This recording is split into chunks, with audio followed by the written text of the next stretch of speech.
Welcome to AUSL Softball as we come to you this evening from beautiful Hillsboro, Oregon, just outside of Portland, the beginning of a three-game series between the Chicago Bandits and the Portland Cascade. The Cascade, one of the two new teams in the league this year, and they're tearing it up. And we welcome you to Oregon. Pam Ward, along with Kenzie Fowler, who was a terrific All-American pitcher at Arizona. Susanna Collins will be joining us shortly. The season is going by very, very quickly, and this series has a lot of implications. It's what these teams have worked for all season long, to get yourself into a position to be in that postseason conversation. But with the same standings, these teams are looking at each other. They are in each other's way. It is going to be much-watched softball this weekend. Yes, they are both tied for second place. And how about not one, but two of the best hitters in the league? Sign me up for any time Sammy Williams is in the box. I will be sad. This is the leader right now for MVP, hitter of the year, you name it. She leads the AUSL in so many categories offensively and has already broken a record. Are you kidding? The RBI record is in the books for Sammy Williams. And then you go from the righty to the lefty and Megan Grant, the rookie. You know her, you love her. She has been doing what she does best, swinging a big bat. But the key for Portland, can they get runners on base in front of their rookie so she can swing the bat? And we are getting underway. Skylar Wallace will lead things off for the Bandits, this very potent lineup that leads the AUSL in so many categories, beginning with average, most runs per game. And Skylar Wallace, part of the resurgence for the Chicago team, getting players like Skylar and several pitchers back from Japan, where they played in the Diamond League. And well, what a way to start it off for Wallace as she heads into second off of Sam Landry with a leadoff stand-up double.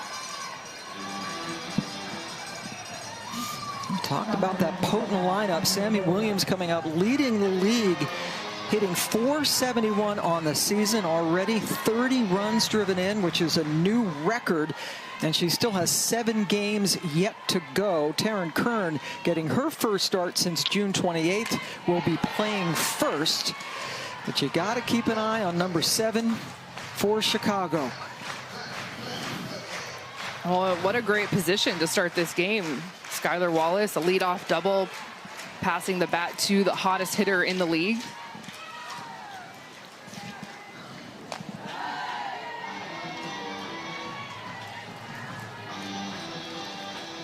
Sam Landry getting the start, 3-2 on the season.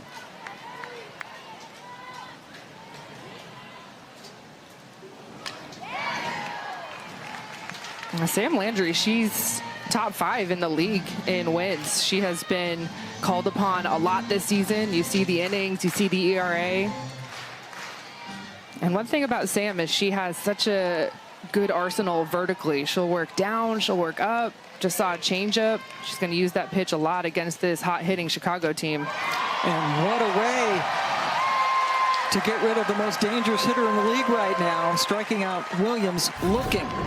It's pretty simple. Drop ball away and stay out of the power alley for Sammy Williams, which we have seen. It's been on the inner half. And so I think we're going to see a lot of pitches to Sammy Williams on that outside part of the plate. Now Mac Barber DPing. That's a foul ball.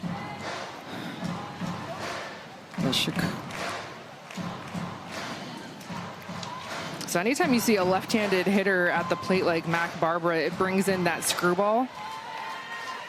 A lot of rise ball as well, but it's all about that drop ball, and especially pitching in this league, it's so important to keep that ball down on the ground. Wallace over there at second. Barbara stings it down the line. That will score Wallace easily, and Barbara trots into second. So a couple of doubles to get Chicago on top. Well, Chicago's not at home, but this is the hottest team in the league. The best offense. They have won 7 in a row, and so here away from home, they're visitors. And I think that's huge. I'm guessing that they were very excited to bat first. Just kind of keep the momentum going. Morgan Zirkle hitting cleanup and playing center field comes up. These two teams did play each other at the end of June, beginning of July, and both times Portland was run ruled. They gave up 24 runs in 2 games. So they know all too well. This is a Taylor Swift reference for you. Oh my gosh, Kens. Pam. My heart. Yep. I mean, Chicago, since that series, have just been unstoppable, and Landry took one of those losses in that 2-game sweep. Zirkle into right field and over the fence. It hung in the air for a while, but Chicago just picking up where they left off. What a statement here in the first inning from Chicago. 2 doubles and a home run. This is the 2nd home run of the season for the veteran Morgan Zirkle. Nobody has had more at-bats as a pro in this league than this hitter. Well, Sammy Williams is the only batter that Landry has retired. Chicago leading the league, as we said, in so many categories, including doubles. They've hit 2 of them here in the first inning.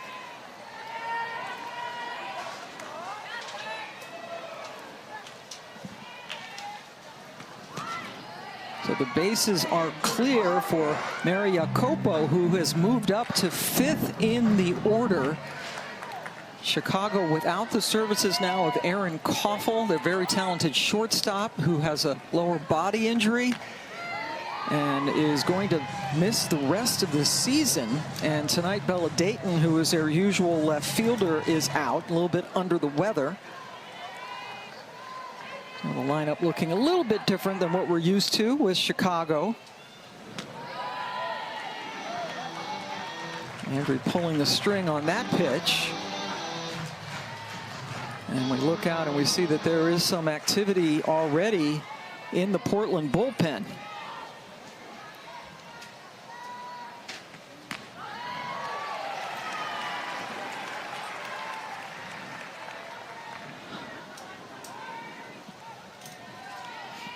There's the numbers for Jacopo this season. And she gets a look at a 3-1 pitch, takes it high to get on base. Let's go back to Zirkle's home run.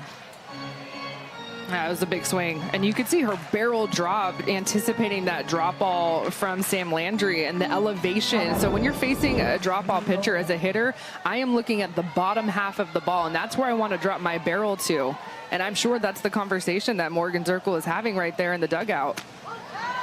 And Zirkle's, as you mentioned, such a veteran, has been playing pro ball in a variety of different places since she graduated from Marshall University, where she is now the head coach.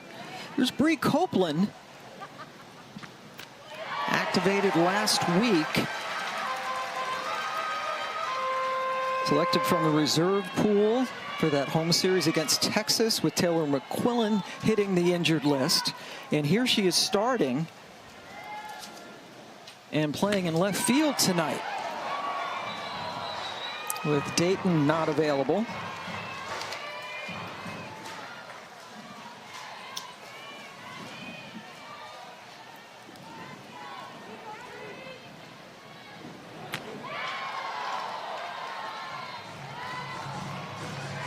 And Morgan Zirkle with that home run. She's standing by with Savannah Collins. Look, put you on my. Is she talking? We can't hear her. Zirk, early in the game, and you're able to jump on it. What was your plan to be able to have success so early? We knew we were, going to see a lot of drop balls, and that's something I really got to think about. But after hitting the machine a lot, drop ball, I was underneath and on time for that. So that'll do it. Thanks, Zirk. Appreciate it. Thanks. And so Morgan Zirkle with the 2-run home run.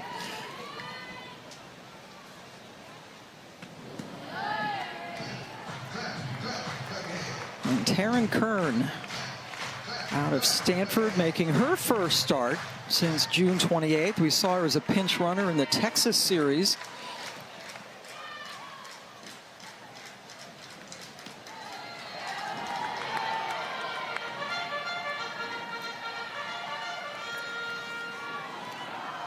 Kern went to Stanford after 1 year at Indiana, where she played for Bandits head coach Sean DeStanton. As did Bree Copeland, who we just saw strike out. And of course, Morgan Zirkle, who hit that 2-run home run. So 3 individuals on this team that played for their head coach. Pretty cool stat. Kern puts a charge into that one, and another home run for the Bandits. Second home run of the inning, 4th extra base hit, and Sam Landry can just shake her head.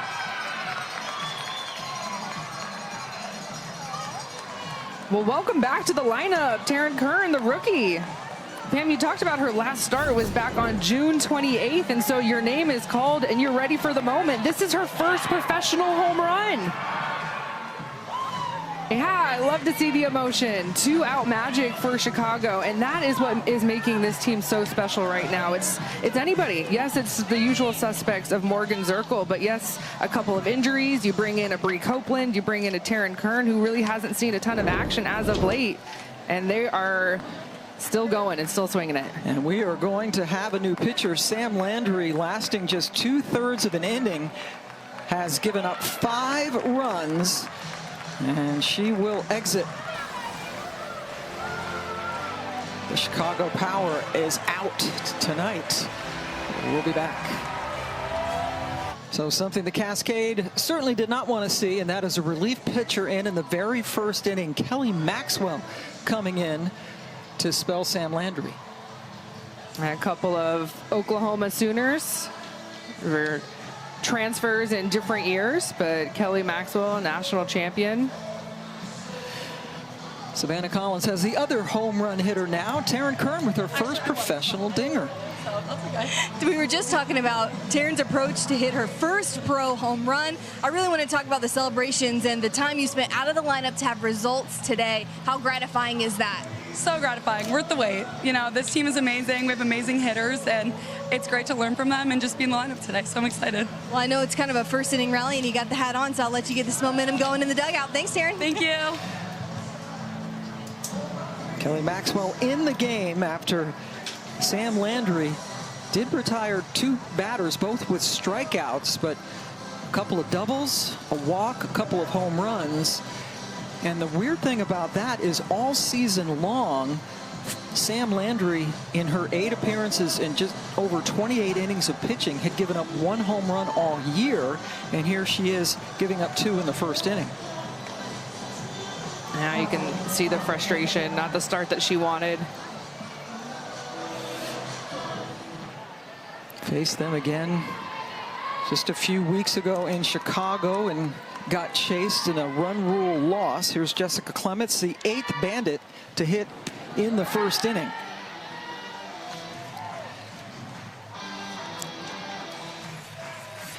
Clements, a rookie.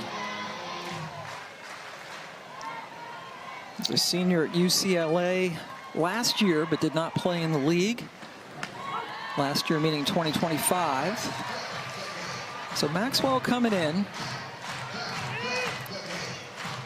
What do you think her mindset must be? Throw strikes and do not look at the scoreboard. Your job is just to reset.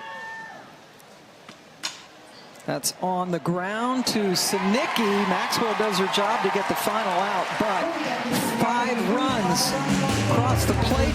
Big help from 2 home runs. This is the best offense in the league, and they continue to impress week after week. How about the veteran Morgan Zirkle, 2-run home run, and then past the bat, the bottom of the lineup, Taryn Kern, her first rookie home run. The Chicago Bandits have been doing a lot of celebrating over the last 7 games plus 1 inning. They're on a 7-game winning streak.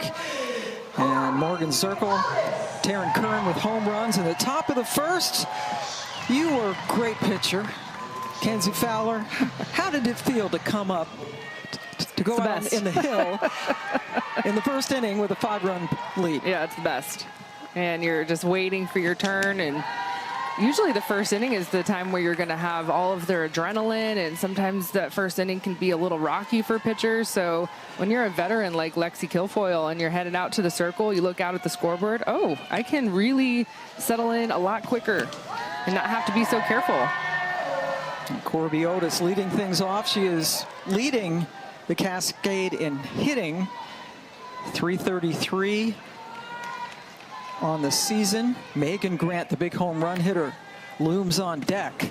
Corby Otis has hits in 5 of her last 10 at-bats. It's really taken off since taking over the leadoff role.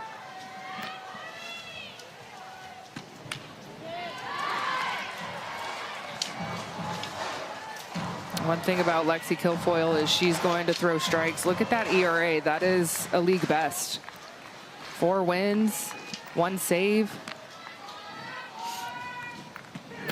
One of those wins came against Portland when they played in Chicago a few weeks ago.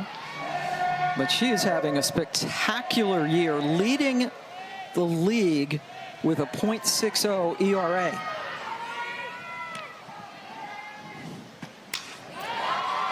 One hop, Agbayani, really good second baseman, retires Otis to start things off. Let's take a look at the defense behind Kilfoyle. Skylar Wallace playing shortstop with Koffel out. Sammy Williams very good over there on the left side. Zirkle covers a lot of ground out in center, and Jacopo very good at managing pitchers behind the plate.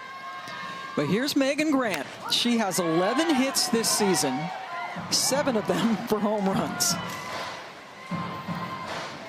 So you look at her average, it's only 250. But when she gets a hold of one, it travels. 42 home runs for UCLA in her senior season.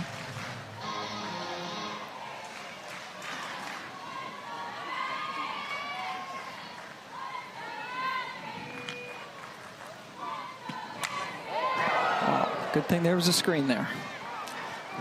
Well, and you think about how much Megan Grant has been walked. She has 13 walks on the season. That's a ton, especially for a rookie, but it's just because of the home run power that everyone knows that she has. Your team is up 5. I'm not walking you. I'm going right at you. She's behind Kilfoyle 1 and 2. Sends that into short left field. Wallace had a good read on it for the second out. As Megan Grant has been walked more than she has base hits on the season. Quick 2 outs for Kenley Cahalan.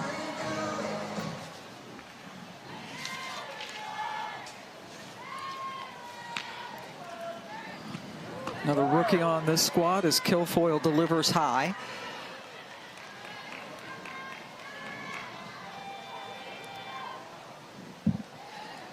Golden ticket in her season, senior season at Florida after starting out at Alabama.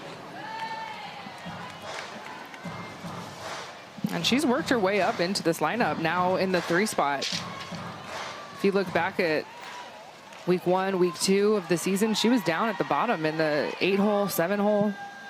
She has swung a hot bat as of late. Yeah, Portland as a team struggling. They have a team batting average of just .226, which is dead last in the 6-team league. Second last only to Texas as far as runs scored. And here they are facing the best pitcher this year, and it's been Kilfoyle. Well, and so that number, because of the stats that you just said, that number for Chicago with 5 in the first inning feels really big. Yeah. Portland has not put together a lot of crooked numbers in innings, certainly not in games. Yeah, they've kind of been a team based obviously around their pitching. They have some just horses in the circle. They have great defense, and to me they're a team that just has that clutch hitting where they feel very comfortable in a tight ball game late, but they just have not put up big numbers like we've seen from Chicago or even some other teams. I'm thinking of the Spark. That's a home run hitting team that has put up some really crooked numbers this season. That has not been the Cascades' MO this season. It has been win the close ball game and let's have the pitching lead the way. Again, both teams here with identical 11-7 records. That's a strikeout for Kilfoyle. So a ground out, a pop-up, and a strikeout. Good first inning for Kilfoyle, up 5. The Bandits have arrived to Portland and continue to pace the league in a slew of offensive categories. 3 straight sweeps coming in here with a hot start today. And Coach Shonda Stanton has talked about how this team has had a 1-0 mentality every single day. Now, keep in mind, they climbed out of that 0-4 start that they had to this season, and now they've tied it up with this team, the Cascade, to both be 11-7 today. Coach Stanton talked about how they've been able to win a lot of different ways, moving Morgan Zirkle from the leadoff spot now into the 4-hole. Skylar Wallace is now their table setter, and we're seeing the way that this offense is evolving over time. They can get it done with small ball. They've got the long ball too. It seems like one of those teams, she's okay with looking ahead to the postseason as long as you are playing on the day-to-day like a champion. You might as well think like one, too.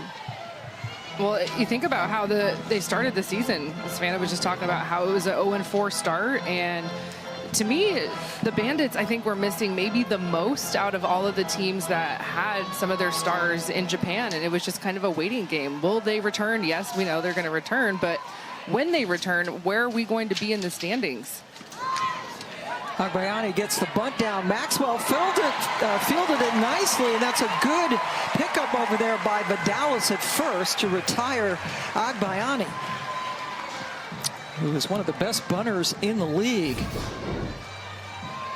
Now, this is a really nice play from Kelly Maxwell. She's a lefty, so a little bit uncomfortable. You have to spin and turn and have your throw on the money, and all the meanwhile, Ailana Agbayani, she's scooting down the line. But erasing that 9-hole is so key because this is the big bats. And for the second time, Skylar Wallace and then Sammy Williams on deck. Yeah, the first time through the lineup was lethal. Chicago getting 5 runs on 4 hits, 2 doubles and 2 home runs off of departed starter Sam Landry. And well, Maxwell has retired the first 2 batters she has faced, but this is the scary part. With Wallace leading off, she started the game with a double. One of those players who came back from Japan.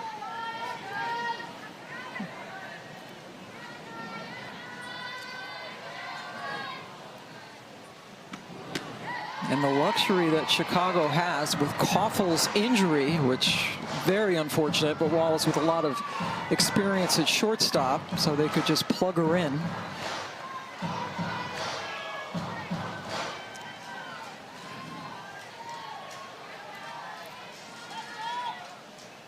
.3-0, taking all the way. It gets in there for a strike.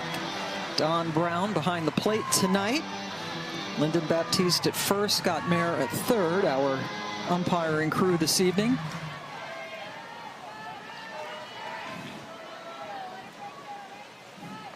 Hitters count for Wallace, who fouls it.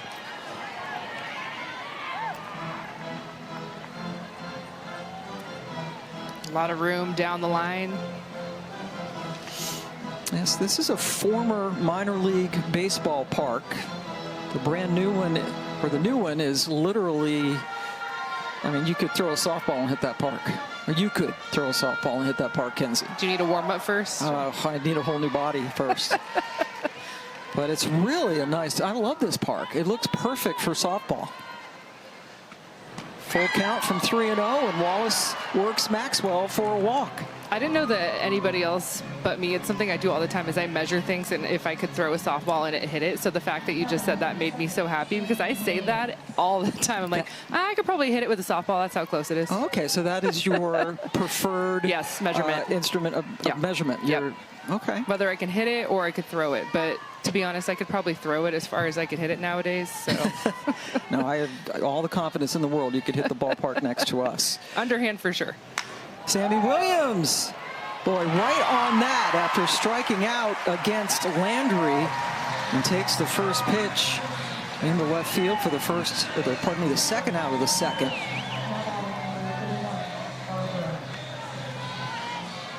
And Maxwell getting Williams, who has cooled off a bit since hitting a game-winning walk-off home run against Texas last weekend in an 8-inning game that Kilfoyle went the distance in. Matt Barbara in the air. Grabbed by Grant. So the 1-out walk does no damage. 5-0 as we head to the bottom of the second. Looking at these standings, of course, our teams, Bandits and Cascade, who were calling in front of us, evenly matched. But then I'm telling you, Carolina and Oklahoma, like, you just don't know what could happen. You've got to make moves right now. And so every single game is much watched television, as if it wasn't before, but it means so much right now with only so many games left in our season. The postseason is right around the corner. So I'm not exaggerating when I'm saying every single pitch right now matters. Sydney Stewart leading things off. Rookie out of a school by the name of the University of Arizona. Big 12 Player of the Year. Can I get a bear down? She was an All-American bearing down there in Tucson. Yeah. Kilfoyle. 1 out. Lexi Kilfoyle, she is just a master of the ground ball. Yes, she'll get those strikeouts, but she is so comfortable getting outs like this. And I love to see a pitcher fielding her own position over 6 feet tall, just calm, cool, and collected.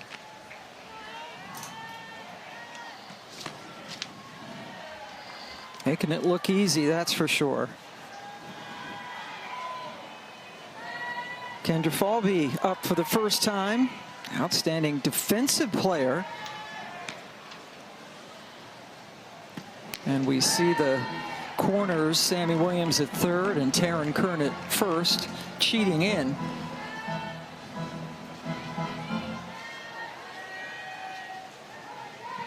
Falvey has started every game this season. Well, you could see Kendra, she was checking the corners. She was checking Taryn Kern and Sammy Williams because she can change what she wants to do pitch to pitch. Swing away, show bunt, slap. Takes a 3-0 pitch, and we're going to have Kendra mic'd up a little bit later on. Chance to chat with her.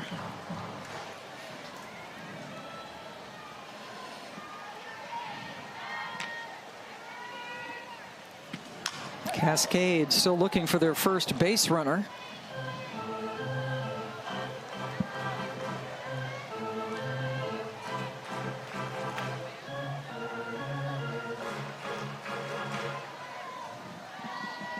From 3-0 to a full count.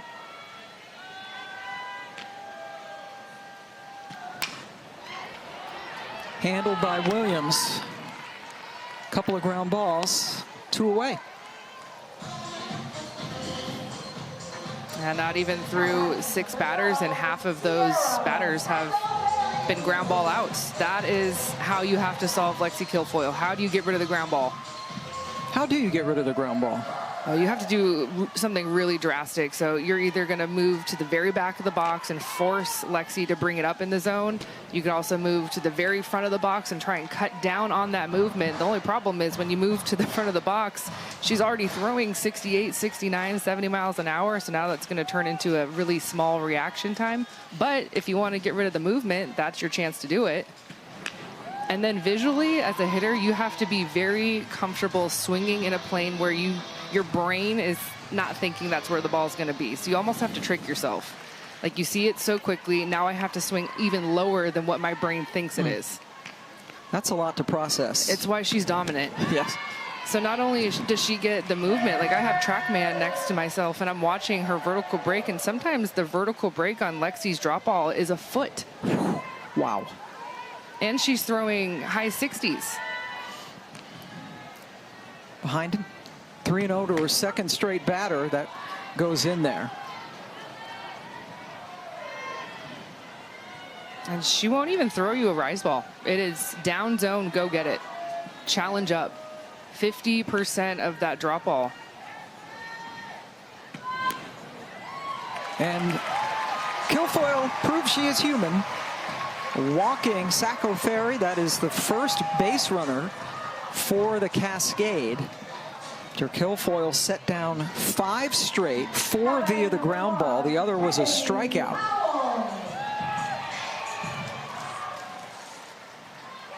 Kennedy Powell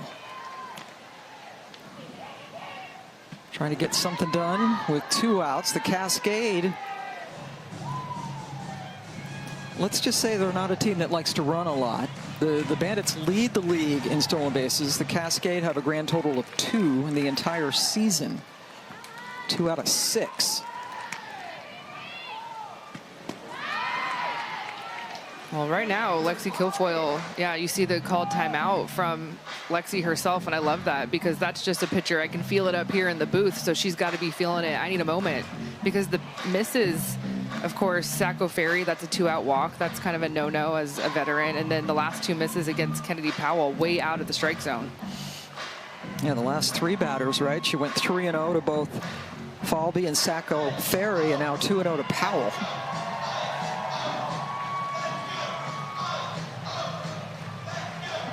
Skylar Wallace, one of the leaders on this team, hanging around for the last couple of seconds for some words with Kilfoyle.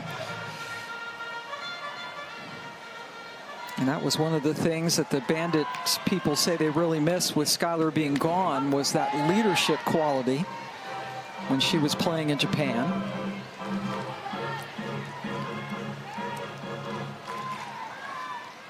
And so you're directing traffic with the runner at first base. Williams playing in at third. Agbayani makes it look easy to retire Powell. Cascade strand a runner down 5-0 as we head to the third. Welcome back. Portland trailing Chicago 5-0 as we head to the top of the third inning, and we have Kendra Falby all mic'd up while she is playing center field. There she is, number 27 in your program, number 1 in your heart. Kendra, thanks for doing this. How has your rookie season been so far as you've moved your way up the lineup? Amazing. Honestly, like being in Portland, like being a Tampa, Florida kid, I was like, okay, this is a long way from home. I didn't go too far in college, so I was curious, but I love it out here. Our fans are awesome. I'm just happy to be here. Kendra, first question for me. Did you eat Carrabba's last night? What did I have for dinner last night? No, but I found pasta at where we went. Okay, so explain to those who don't know your superstition what you have to eat the night before a series. So I've done it ever since I was a freshman in college, and I eat pasta. I went to Carrabba's before every single series. That was my little superstition. I went by myself, sat at the same table every single time, and that was just how I got ready. And everybody knows, and I love it, and I continue to do it in pro too. Thank you so much. I love it. So the fact that you found a good spot here in Portland, I'm guessing? I haven't found an Italian spot. People have given me some. Okay. I need to take that into consideration more. Okay. But you know, life is crazy, so you just kind of find pasta wherever you can. So I'm a good sport when it comes to it. As long as I eat some sort of pasta, I'm good. Love it. Well, speaking of life being a little crazy, how about Lexi being on the other side, right? You guys are like besties growing up. I know, so I know. Tell us about your history with Lexi Kilfoyle, who is our starting pitcher on the other side of Kendra's team. Oh yeah, we've been hanging out since we were in diapers. So her mom is my sister's godmother. So that just goes to show how long I eat every Thanksgiving and Christmas dinner with her. So it's just crazy being on the mound, her being on the mound now, because it's like such a full circle moment. It was the same in college, and now we get to say that we get to do it in pro. So, you know, it's always that talk at Thanksgiving dinner, like, oh, thanks. I don't know, what is it like for your family when you guys are facing each other? Healthy competition. Okay. Okay. Anything else? Like, got any inside jokes or anything? Inside jokes. Gosh, we always used to do this like Thanksgiving home run derby. And like, if you know, like you see Lexi, like she's tall, her whole family's tall. So you got like little old me going up there. I'm like, all right, I'm about to hit this home run. And then they're just mashing balls over the plate. So it's fun. It's super fun. I love her. She's the best. And it's so fun competing with her. And it was super cool because she picked me for All-Star Cup last year. So I got to play with her. That was like my first pro debut. And she picked me and she put me in right. And I was just like, oh, I love her.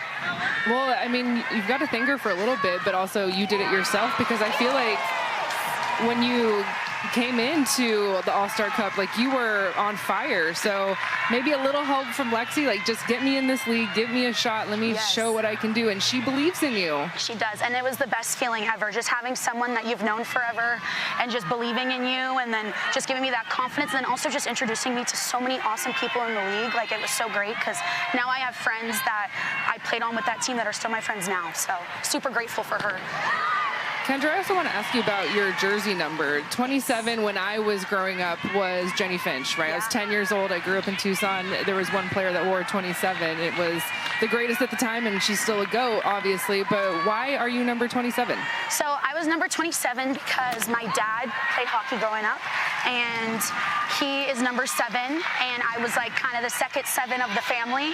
So that's how I came up with 27, and then my birthday's January 27th. So it kind of all just fell together. I love it. Your dad played hockey growing up because he's from Toronto, right? Yep, Toronto, Canada. How's your hockey game going? So when we went to Canada, I was like little. Like we always used to drive up there and stuff. From Florida? Yeah, from Florida. Believe it or not. Holy. If you think about it though, it's nice because you can stop on the way up. So like we would stop in Tennessee in the mountains. We would stop in New York. My mom's from New Jersey, so we got to see family there. So it was kind of like a big road trip that we would do all the way up to Canada. And they surprised us one time with tickets, or not tickets, but just to go to Canada during the snow. Florida kid, I've never seen snow in my life. Well, we end up there when there's like a blizzard, like a huge blizzard. So they freeze, the ice is frozen over, they put water on it. I go out there, I think I'm gonna be able to skate. I'm literally Bambi on ice. My dad is skating circles around me. And like this was only like probably like little, like less than 10 years ago. So my dad, he still got it. Incredible. Is that the first and last time you've tried it? Yes. Okay. I'm like, why would I embarrass myself again? I'm like, you want to go a foot race to first base? Let's do that instead. Yeah, Corb, yeah, Corb, yeah, Corb. Yes, good job, Corby. Corby Otis retires Jacopo. So rough first inning for your team, but Kelly Maxwell's come in here, Kendra, and look good. Yes, so happy for her. She's been working so hard, and you know, like softball's such a tough sport, so you go through the hills and valleys, and just working with her and how hard she's been working, I'm super happy for her right now. Well, of course, Corby just making that play. There's a lot of Florida flavor on the field in both dugouts. So can you just kind of quickly, I know we have 2 outs, but quickly tell us who on both sides of the field have you played with? I've played with Corby, I've played with Kenley at shortstop, Jossie, I've played with Skylar. Did I cover everybody? I think those are all the Florida players, yep. So is it so much fun to meet back up? And yes, and also Erin Koffel, she was a GA at Florida.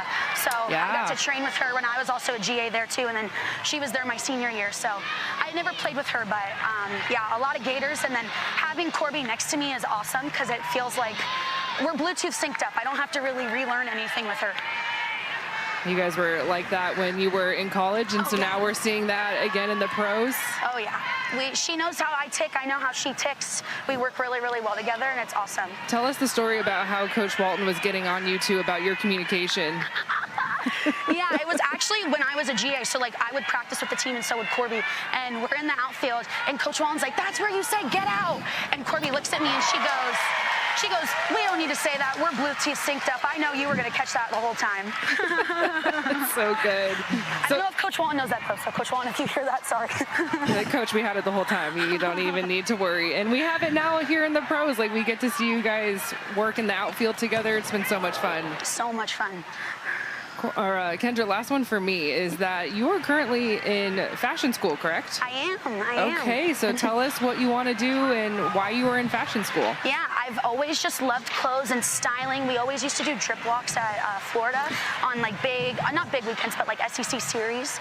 And I just love throwing a good outfit together. And in a perfect world, I would become a stylist for athletes and sign them or help them find an outfit for ESPYs, all those fun big Super Bowl parties, like stuff like that. Like I just want to style athletes for their drip walks and all of that. So I'm currently in styling school and I love it. And I'm making like Pinterest fashion boards and stuff. Like it's so my thing. Oh my gosh, yeah. That's so cool. Well, would you give us a little breakdown on what you think of the new Cascade uniforms? This is year 1. So listen, I've been trying for these uniforms the whole season now.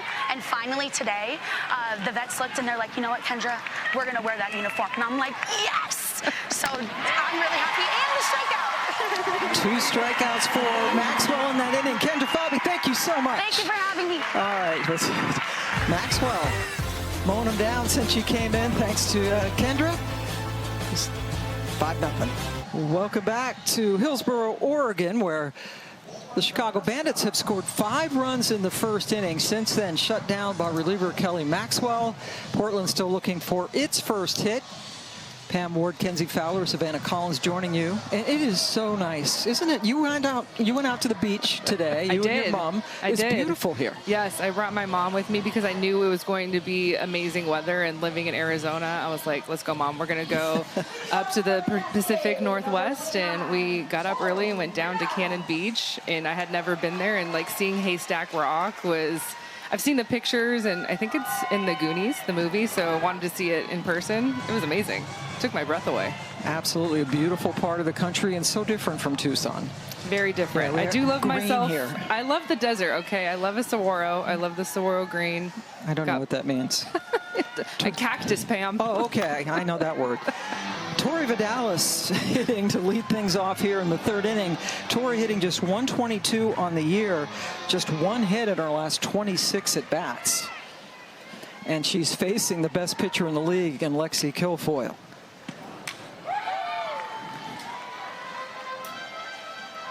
Kilfoyle has yet to give up a hit, did give up a walk through quite a few pitches in that second inning.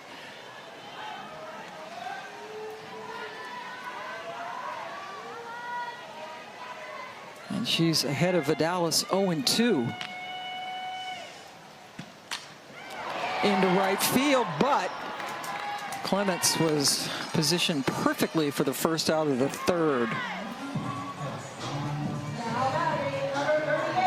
And now Paige Sinicki coming up, making her second start of the season, and one of the great stories, not just in softball, but in all of sports, as she was diagnosed back in November with stage 2 breast cancer. And here she is back playing and getting the first hit of the night for Portland.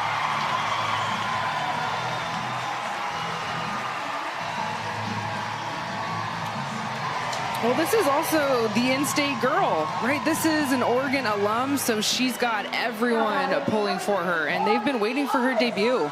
First hit of the season, first hit of the game for Cascade, and doing exactly what she's in this lineup to do.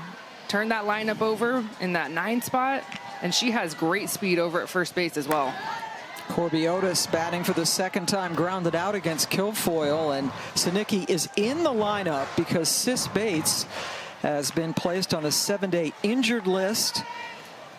Upper body injury a couple of games ago. Sinicki came in to finish out at second base in that game and is now starting her second straight game for the Cascade. Sis Bates, one of the best second basemen, best middle infielders you'd ever want to see. Was great at Washington, same in the pros. She is nursing an injury herself. Well, it's like you trade one Pac-12 defensive player for another. So Sis was a Pac-12 defensive player for a couple of seasons. Well, so was Paige Sinicki. What a luxury. And just the timing of everything, right? That Paige comes back when she does, the day that she comes back. Unfortunate for Sis, but Sis is injured. And so, okay, Paige, it's go time. This is the moment that you've been waiting for. Yeah, Sis Bates was the inaugural defensive MVP back in 2022. In one of the previous iterations of Athletes Unlimited softball.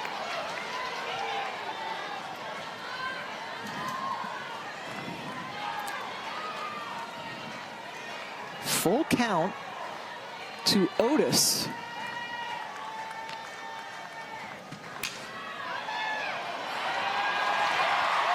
Wallace able to charge nicely to get Otis, but Sinicki is now over at second as we head down to Savannah. Well, it has been so special to see how this team has rallied for one another, not just on the field, but in life. Sis Bates being there for Paige Sinicki while she battled cancer, because Sis has been going through that with her mom throughout the course of the last year. And then Sam Landry stepping up for Sis Bates, spending time crocheting. It's her new hobby that she's taken on throughout the course of this season. You can see some of the things that Sam has crocheted for Sis, and that teddy bear that she made has Sis's mom's voice in it, a recording to her that she'll always have. It is so special to be with this Cascade team and just hear about the way that they are there for each other outside of softball, the life stuff, the hard stuff, and the way this team has so much fun in the dugout. Man, does it carry off the field to really being true friends. It's so important. Sis Bates' mom, Michelle, going through her own battle with cancer. And as you mentioned, Savannah, it's just the line that keeps going. And Sinicki dealing with that herself as a 22-year-old. And that's one of the first things I heard about this Cascade team. First time I've had the opportunity to call them is just what Savannah was talking about, just how close they are, that they rally around each other. First-year franchise, a true expansion team.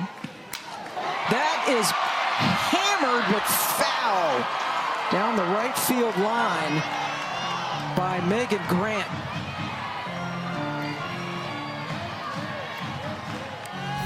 I think there's 4 rookies in this lineup. Of course, Megan Grant, the headliner, right, was a finalist for Player of the Year this season with UCLA. But I think it was so important because Portland knew they were going to have a very young team, and especially being new to the league. So they're young kind of all the way around.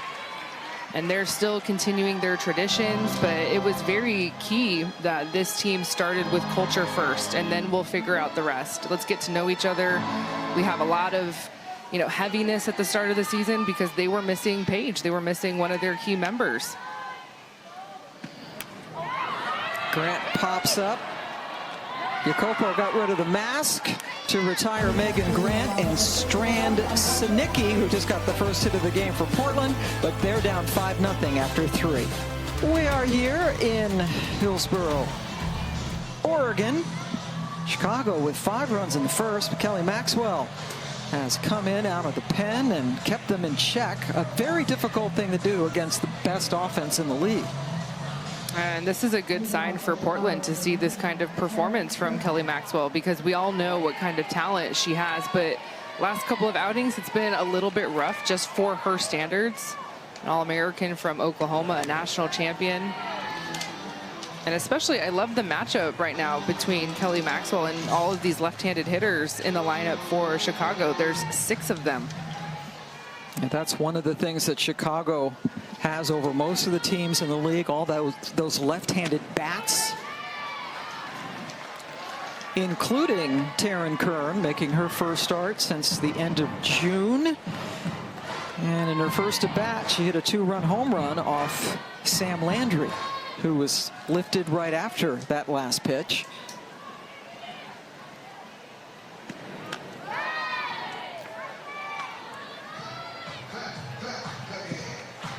Kelly Maxwell, first-round pick in the allocation draft this season.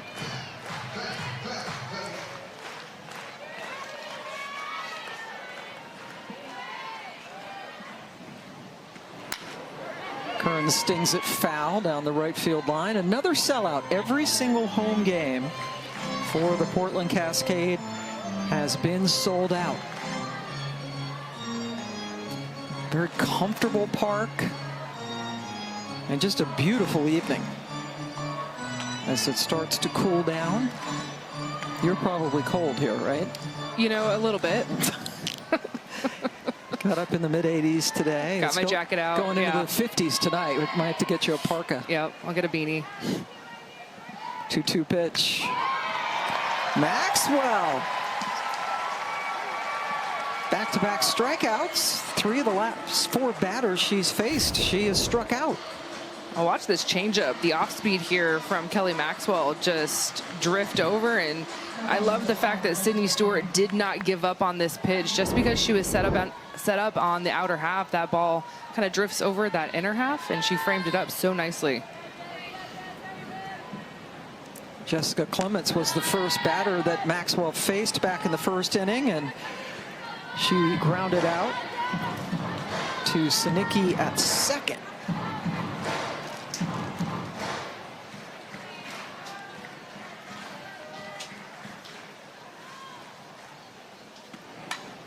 This time up in the air, and Stewart couldn't get through the umpire to have a chance to make a play at the ball.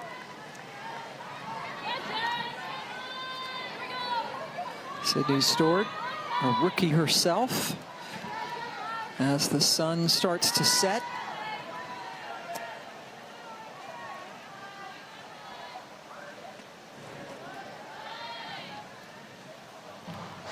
Jessica Clements, she thinks that she's been hit. She thinks that hit her. She threw her bat down, or tossed her bat away, I should say, and was about to take her batting gloves off, and now Shonda Stanton's going to come over and. Well, she's pointing to the top of her foot. See what it sounds like.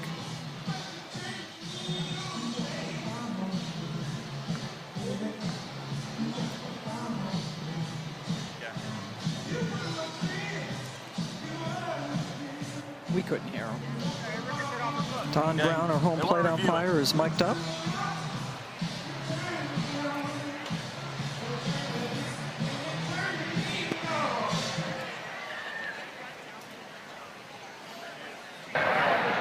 The ruling on the field is the batter was not hit by pitch. The Bandits is challenging that ruling. The play is under further review. Okay, so both teams get 2 challenges per game. And whether you're right or wrong, you just get the 2, and they have decided to challenge, saying that Clements was hit by the pitch, and she must have told her head coach that in order to initiate the challenge. Look at the foot. Yeah, I see it hit her foot. Barely. It's at the very bottom of the frame. And it's also the reaction, too, right away. It has to be conclusive video evidence.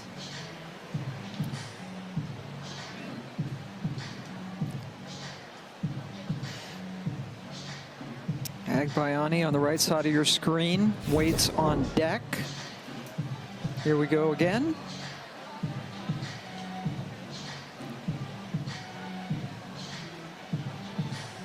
I could definitely see the shoelace move. So that is where I'm at.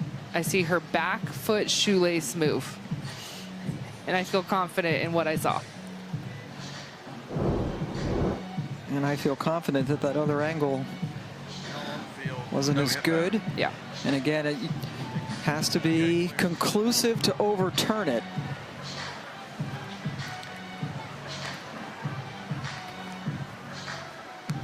The field's going to stand. No hit batter. Stand.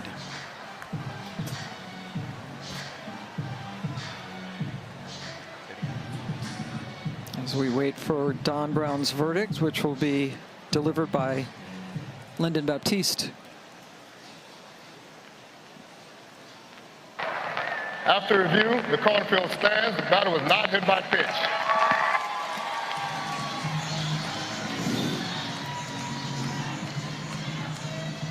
All right, so Jessica Clements comes back. Chicago with 1 challenge left, Portland with 2. Fuzzy.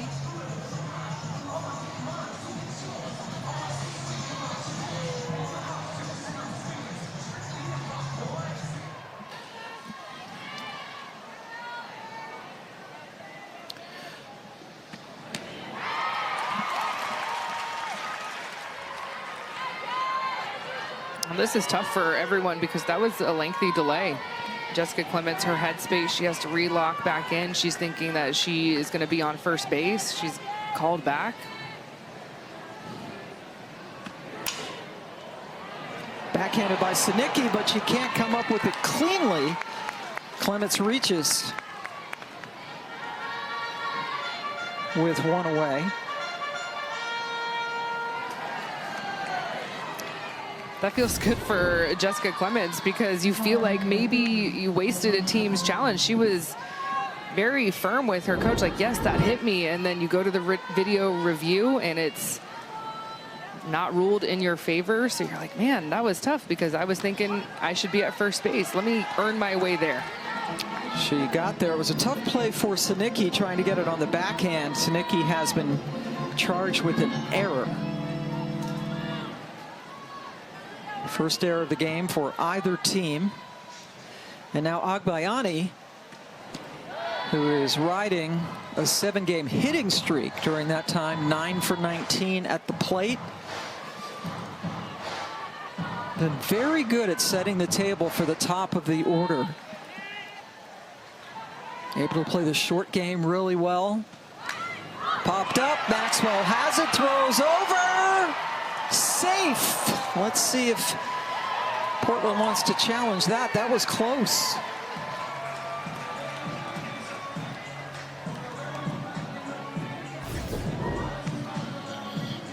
A 1-1 count here with Jessica Clements at first base. Kelly Maxwell popping out.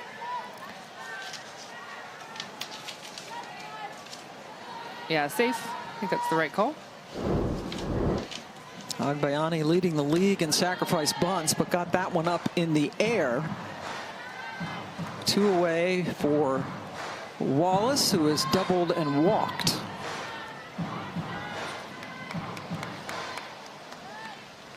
Double to lead off the game against Sam Landry as Maxwell delivers another strike.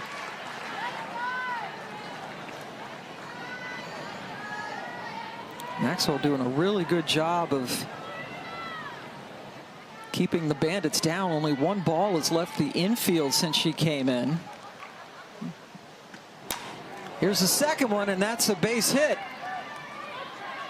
Kern, or pardon me, Clements stays put at second on Wallace's second hit of the night. Man, that was smoked by Skylar Wallace. She is just such a strong athlete. I'm looking at the exit velocity on that single, 80. An 80 exit velocity on a single. On a single. And now Sammy Williams, who has not looked like herself in the last couple of games. Don't want to use the S word, slump, but for Sammy it is. Yeah. Because she was on a ridiculous tear and now is just 1 for her last 11 since that walk-off home run to beat Texas last week. And she's down 0-2.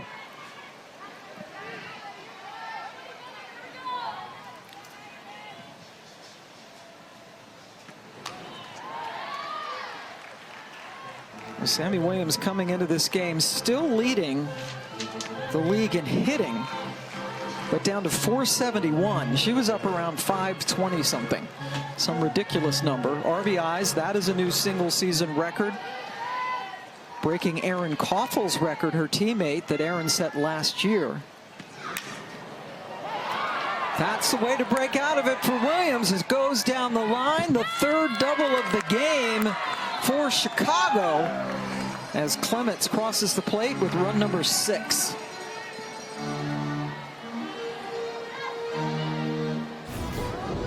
Yeah, that's got to feel so good for Sammy Williams. And this is so tough for Kelly Maxwell to lose this to one of the best hitters in the league. She got ahead of her 0-2.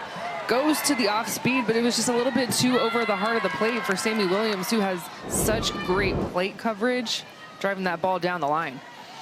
Threat not over yet. 2 in scoring position for Mac Barbara. That double for Williams, her 9th of the year, which is the most for any player in the league.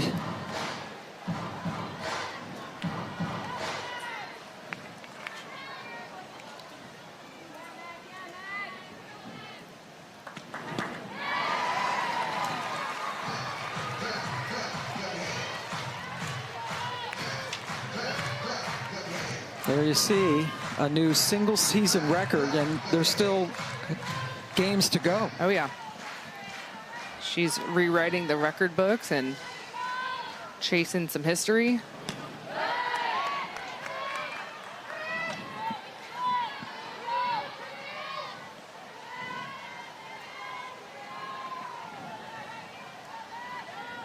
Barbara has been quite the pickup for the Bandits after she went undrafted out of Texas A&M. Maxwell can end it, and does. But another run crosses the plate next to Sammy Williams' record-breaking RBI double, and that extends the lead to 6-0. I'm sure everyone at home always wondering, what are they talking about? What are they You can't be having a conversation in the middle of the game, and you could hear Sydney Stewart asking our home plate umpire a little bit in, or you want it more up. And I just love the chit chat back and forth and talking ball. Lexi Kilfoyle going out now with a 6-run lead as we hit the bottom of the 4th inning. Cahalan, Stewart, and Falby all due up. Just 1 hit so far for Portland. That dribbles foul. Again, Taryn Kern playing first base. Jocelyn Erickson has been playing some first base for Chicago. She is unavailable tonight. I already told you Bella Dayton not feeling well, so she's out tonight, and Aaron Koffel unfortunately out for the rest of the season. Now Chicago piecing together this lineup this evening. There's Taryn, who celebrated starting for the first time in a couple of weeks with a home run in her first at bat. Yeah, back with a bang. It's a good take. Yeah, we've seen Kilfoyle in the last couple of innings now going deep into counts.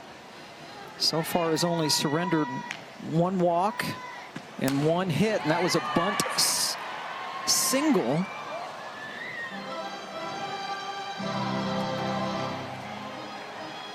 She's closing in on 60 pitches.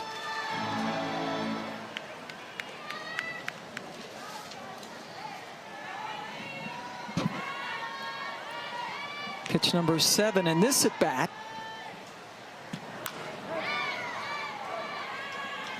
Well, you just think about for Kenley Cahalan, who's in the 3-hole for Portland, this is just her 2nd bat here at bat in the 4th inning against Lexi Kilfoyle. And you look at the other side for Chicago, Skylar Wallace, the leadoff, that was her 3rd at bat that she just had in her single in the top of this inning. So that's just really tough. You're talking about you're wanting to get on a roll and let's find our rhythm. Well, it's hard to find your rhythm when you're only having your 2nd at bat in the middle of the game and the other team is already 3 times through.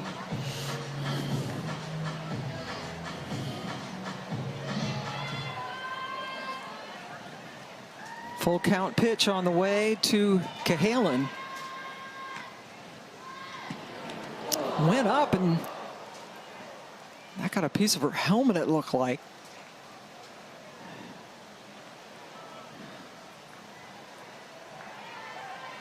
So a strikeout.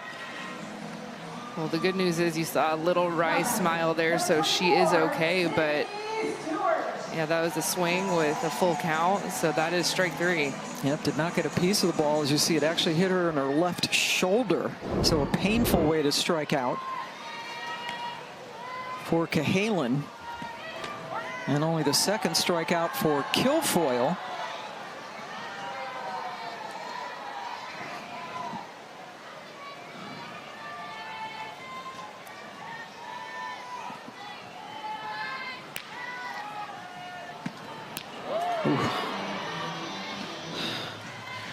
That was nice. Yeah, dropping it down to 50 miles an hour when you're consistently in the upper 60s. So you're looking at a 18 to 20 mile an hour speed differential. Talk about pulling the string.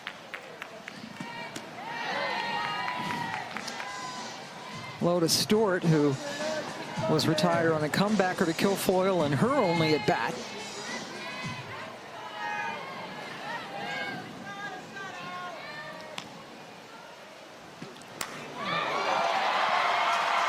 Sydney Stewart ends the shutout with the home run. Her 2nd of the season. And Portland gets on the board.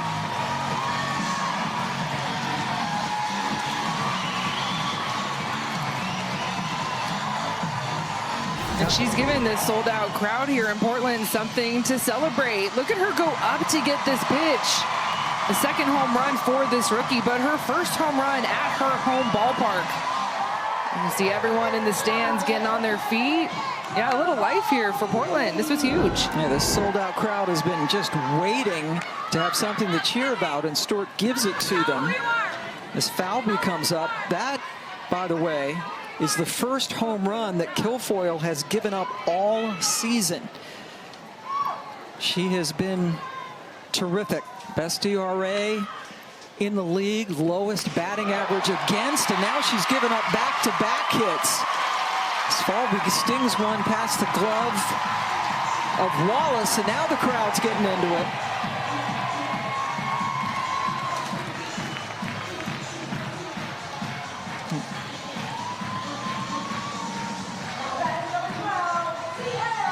I love the emotion. Just a little momentum here.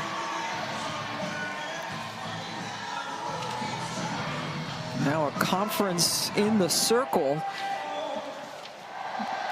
Kilfoyle struck out Cahalan to start the inning, got ahead of Stewart 0-2.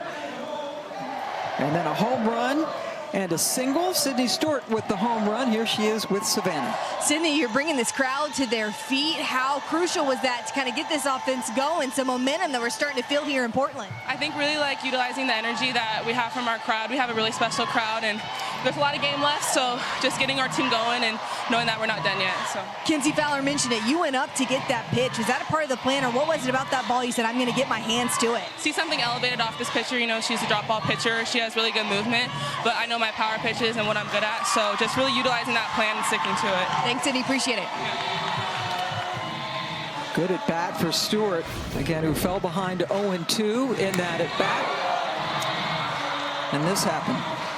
Well, she's so strong. So, yes, you heard her talk about facing Lexi Kilfoyle, knowing that she's a zone down pitcher. But if you see a cookie, go get it. And she knows her bat speed because of how strong she is. I have 2 strikes, so what? I see it over the heart of the plate. I see it in my wheelhouse. I'm not missing. And she didn't. And then Falvey came up with a single. Just one away for Saco Ferry. And we see some activity. A couple of Bandits are up in their bullpen. It's like Kat Sandercock is one of them.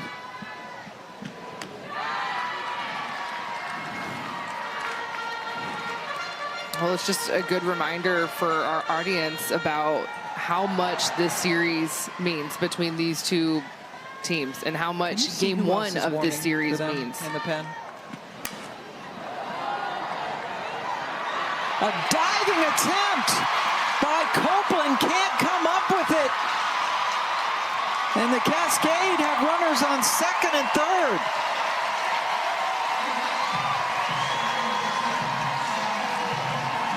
Copeland, normally a pitcher, was put out in left field today with Dayton being unavailable. Had a long way to go and couldn't come up with it. Yeah, you love the effort, but this is so risky as a left fielder. This ball gets by you. This is a big ballpark, turf outfield. You see this ball bounce and run away. And now Kendra Falvey, who's one of the fastest, maybe the fastest runner in this lineup for Cascade, she's at third base. And still just 1 out.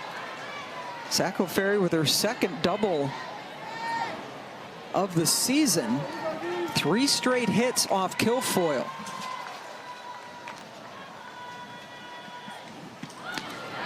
Kennedy Powell showing bunt. Trying to get a squeeze in.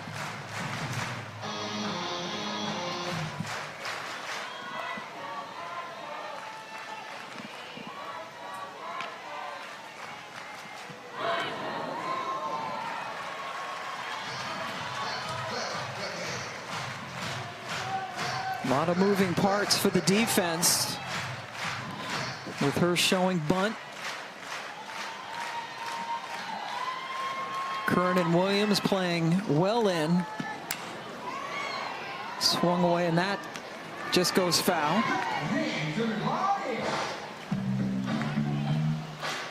Portland with the lowest batting average in the league, and also the lowest average with runners in scoring position.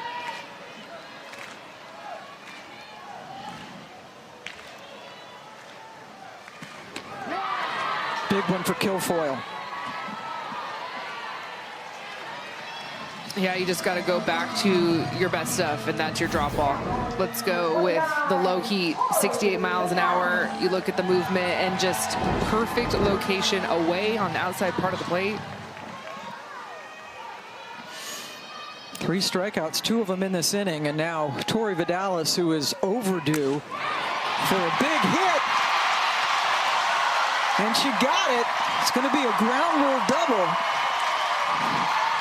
Vidalis jumping on the first pitch in that at bat.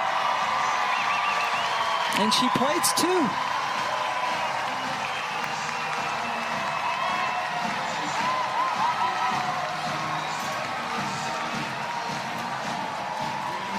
I cannot stress enough how much Portland had to have something here with 2 outs. 2 runners on.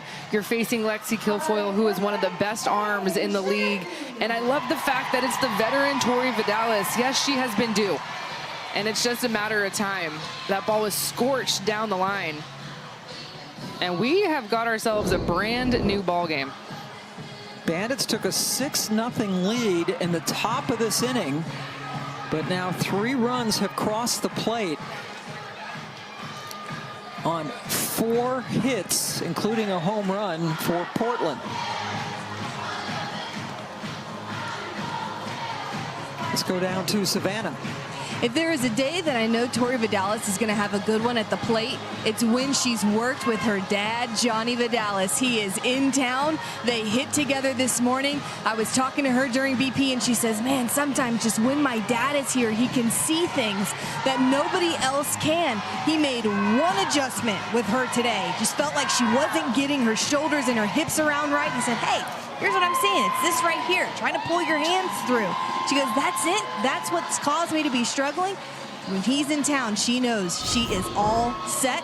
And those are some of the results you see when the person who knows you best gets to do some one-on-one work with you. Yeah, it's almost too good to be true, right? When you have just one hitting session with your dad and you just see the fist bump for the veteran. She's coming into the dugout. I'm sure she's looking up into the stands like, that's why we had that session this morning.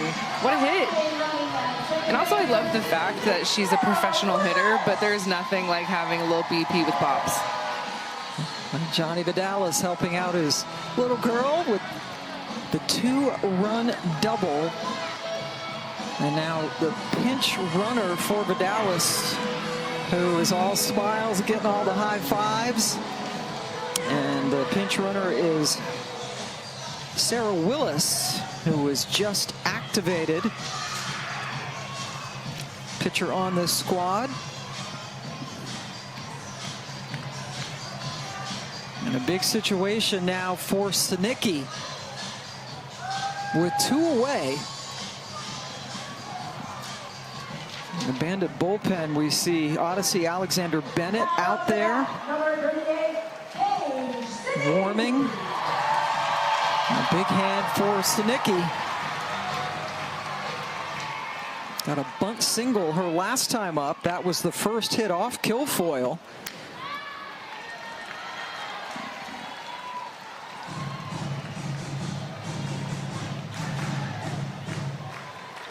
Portland with 5 hits tonight, 4 of them in this inning.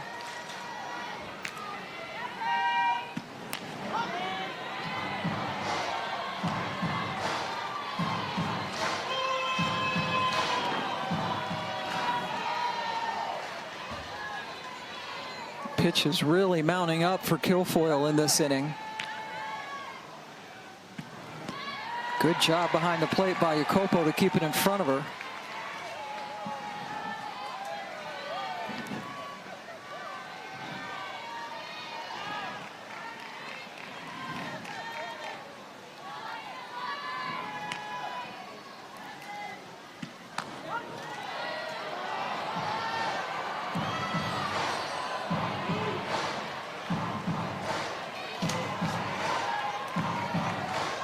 Sis Bates looking on at Sinicki, who has replaced her at second.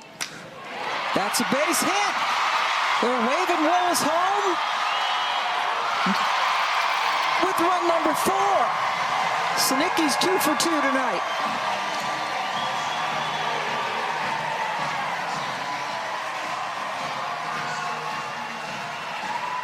Oh man, I have chills. Sinicki coming back after the treatment 8 months ago, diagnosed with breast cancer, 8 rounds of chemo, some radiation, and still she's a baller.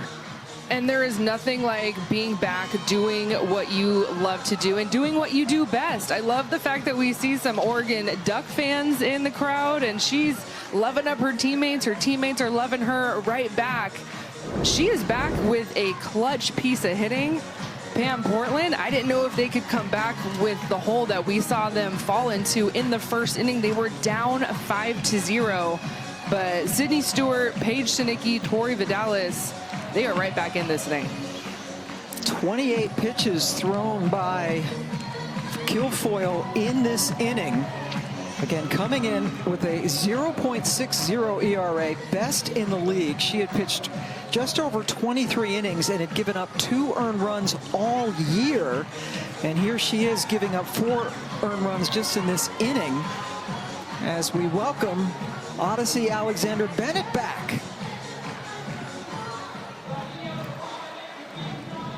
Coming in to pitch her 4th game of the year as Kilfoyle exits. We'll take a quick break. We are back in Portland where Odyssey Alexander Bennett has come in to relieve Lexi Kilfoyle, who was coasting with a 1-hitter coming into the 4th inning. As Alexander Bennett comes in, hasn't pitched in a while because she had to go home due to a death of her grandfather, had to go back to Virginia. Now she's in the ball game. We're not used to seeing Kilfoyle struggle like this. You've got to credit Portland and how gritty they were in that second time through the lineup against Lexi. And so Chicago kind of being forced to make a change. This is a must-win game for both of these ball clubs. And so it's why you're seeing the comeback starting to mount for Portland. And it's why you're seeing Chicago going, we need to protect this lead. What do we need to do? We need to make a pitching change.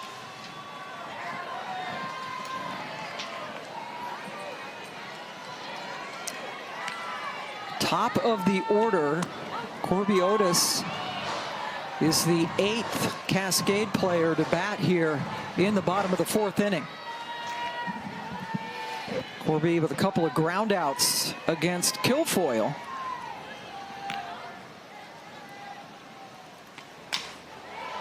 Chance for Wallace, throws across to end the inning, but what an inning it was for Portland as 4 runs cross the plate. Sydney Stewart with a home run and lots of other hits.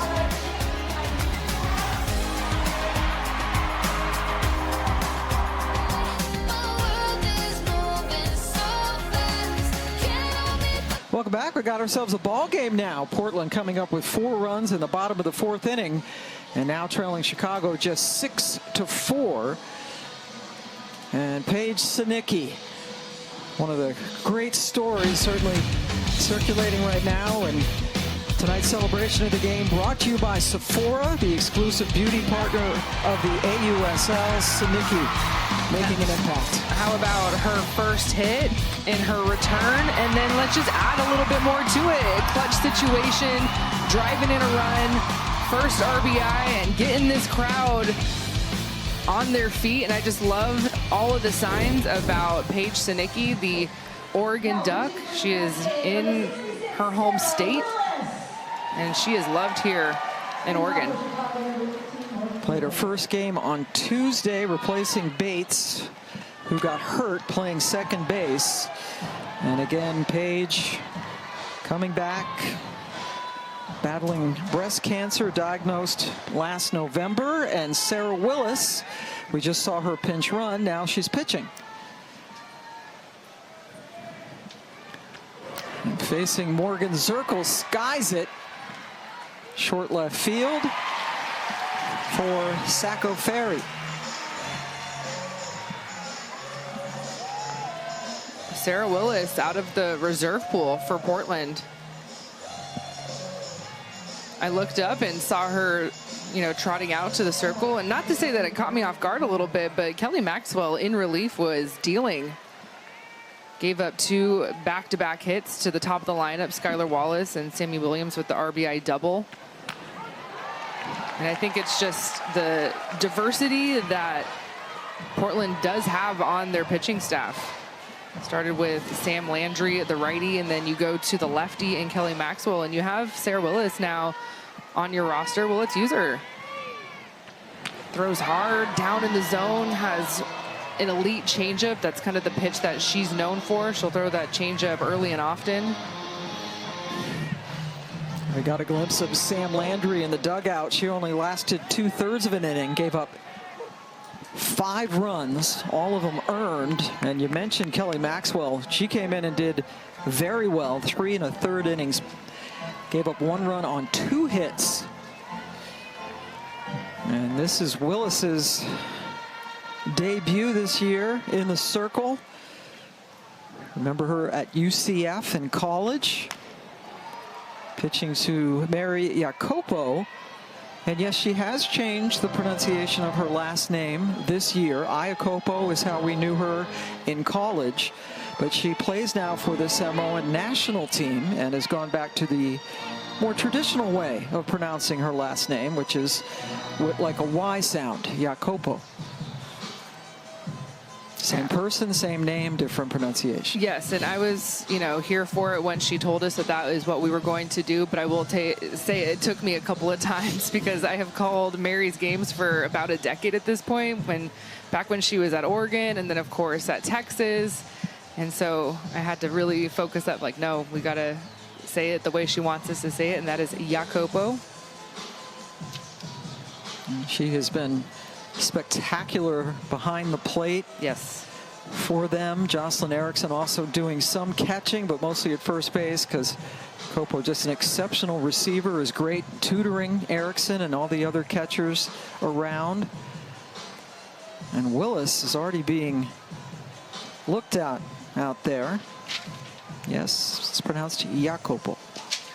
Well, you can see that in this timeout, it looks like Sarah Willis, she's getting tended to on her fingers, but there was a timeout offensively. Mary Jacopo and Taylor McQuillan, who's on the injured reserve list, she's talking to Mary, and some of the coaching staff is out because Sarah Willis spent all of last season with Chicago. She was a pitcher out of the reserve pool for this team and started this second season in the AUSL with Utah. So this is a roster and a lineup that is very familiar with what Sarah Willis throws.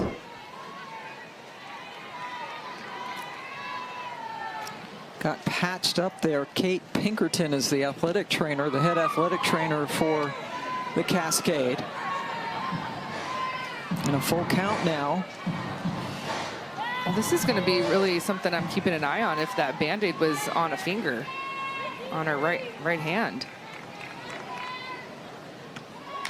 Jacopo waited on it, picked up nicely at third, a little short hop by Grant to retire Jacopo. That was smooth. We know all about her offense, but it's fun to see Megan Grant show off her defense. She is such a utility player. We've seen her in the outfield. I watched her at UCLA play third base and first base. Yeah, she made that look easy.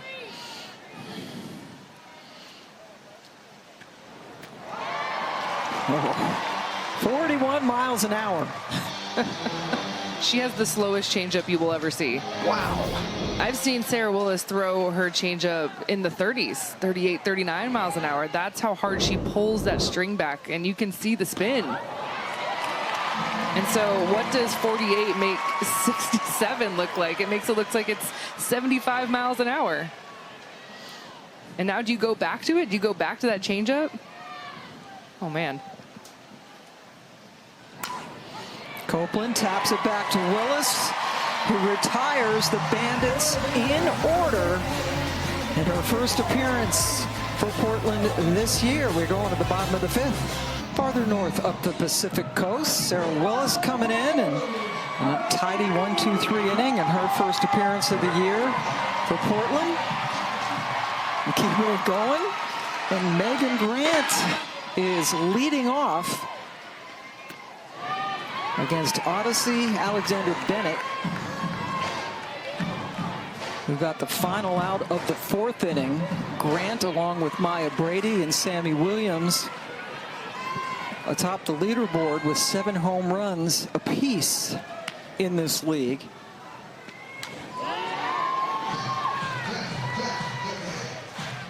Megan 0 for 2, a couple of pop-ups.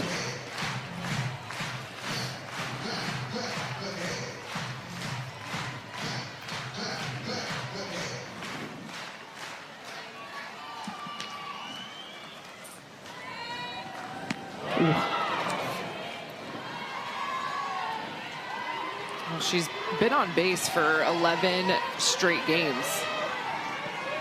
She has yet to reach here, and yeah, look at where the rookie is sitting, right behind Sammy Williams, who is there in frame, and of course Maya Brady.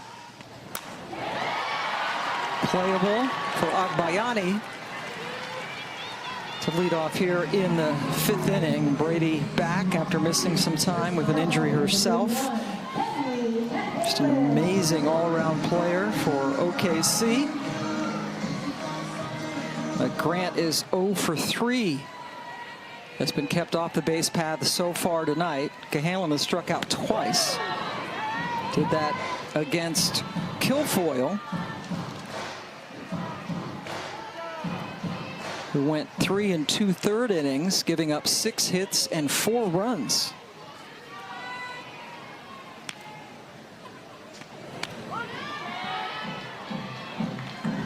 Portland going down 6-0 in this game, and only 4 times all year has Portland scored at least 5 runs in a game.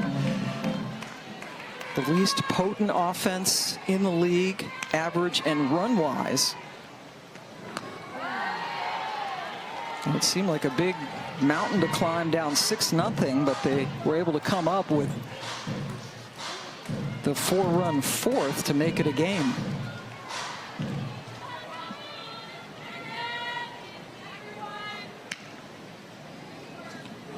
To me, this is where the culture piece you can really lean on, because you get in a hole as big as Portland did in that first inning, down 5-0, and then later 6-0. You have to find a way to keep the vibes up and the energy up in the dugout when things are not going well, especially that early. And so you have to lean on that chemistry. Inside pitch, called for a strike.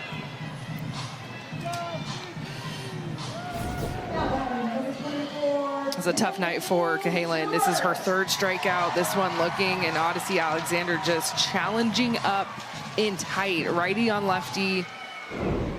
Just no room to miss, and she just sticks it.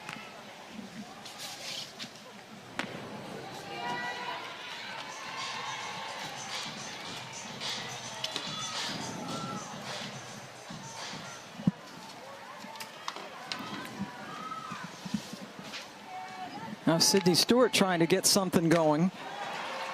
And Sammy Williams, solid as a rock over there at 3rd base. Alexander Bennett has set down all 4 batters she has faced since coming in from the pen. We'll go to the 6th. We head to the top of the 6th. Chicago with a 6-4 lead here. And our first look at Sarah Willis in a Cascade uniform, talking to their GM, Jamie Loprice, about why they went and got her out of the reserve pool. First was the versatility, and we've seen it on display tonight. She came in to pinch run. Now she's in the circle throwing. And in particular, that she throws really well against the Bandits. They looked at the outing that she had on June 10th when she was playing for the Talons. Through 5 shutout innings, picked up the win. Only gave up 2 hits against this lineup, had 4 Ks, just 3 walks. So they're looking for someone who can contribute in a lot of different ways and who has really had this team's number earlier in the season. Oh, I didn't even think about that. That's a great point. That's why we have Savannah. Savannah's all over it. Oh, that's a great point, thinking about what Sarah Willis did against the Bandits, but it was on a different team. And that just tells you that it is go time for both of these squads. Any way that they can find the extra competitive edge, we're going to find it, even if it was looking back at a box score a couple of weeks ago. And Willis added to the roster after Sis Bates was placed on the 7-day injured list. Taryn Kern leading things off in the 6th.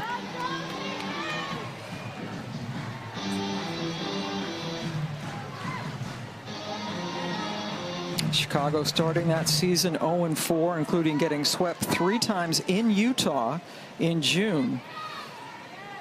And the only time they've been shut out all year.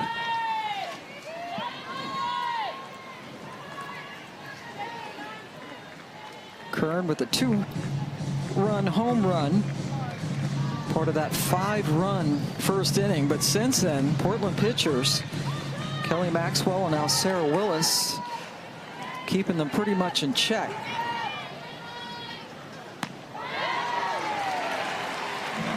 Three of the last 4 innings, they have held Chicago hitless, which is a feat in and of itself with this very potent offense.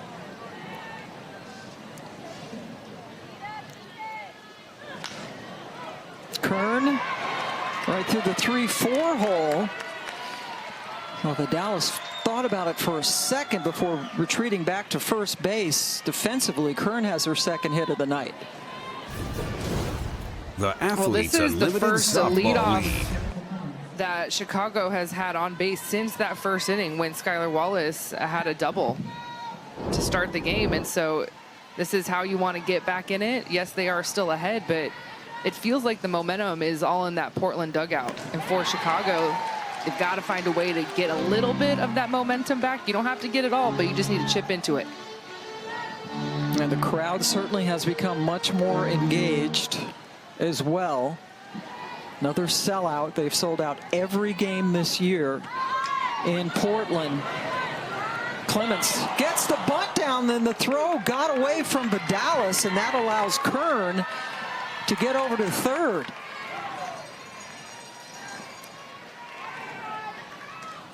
This, to me, is where Chicago shines. They get just a simple leadoff base hit, nothing fancy, and then you execute with the sacrifice bunt to perfection. And then you just add the speed that Jessica Clements has down the line. That is constantly putting pressure on the defense. And what should be a pretty routine play, yes, it's just sacrifice bunt, but man, you do the little things right, it's where you are a separator. And this is going to be fun here, Pam. We've got a 1st and 3rd. 9-hole in Ailana Agbayani up. This is a lot of chaos, a lot of speed. Agbayani popped up trying to bunt last time up, but normally she is an excellent bunter.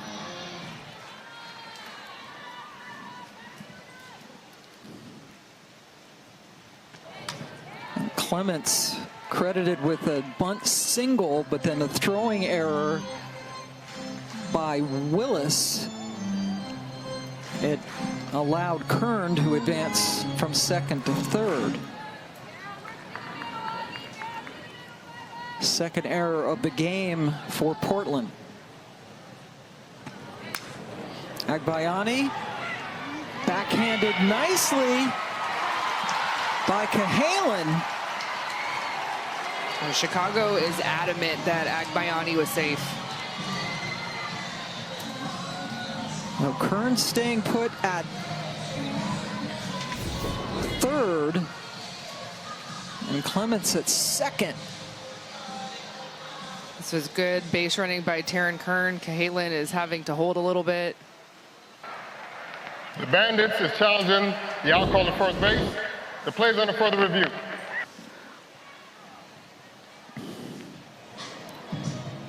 So Agbayani staying over there at first, believing she was safe.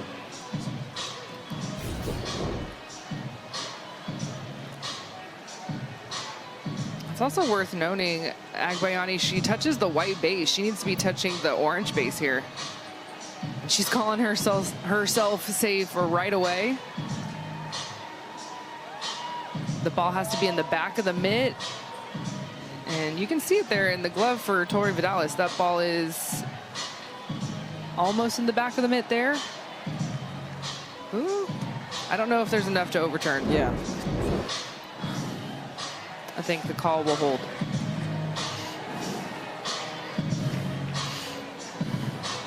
And what a big call it will be. If she is called safe, it will be the bases loaded with nobody out, and Skylar Wallace coming up.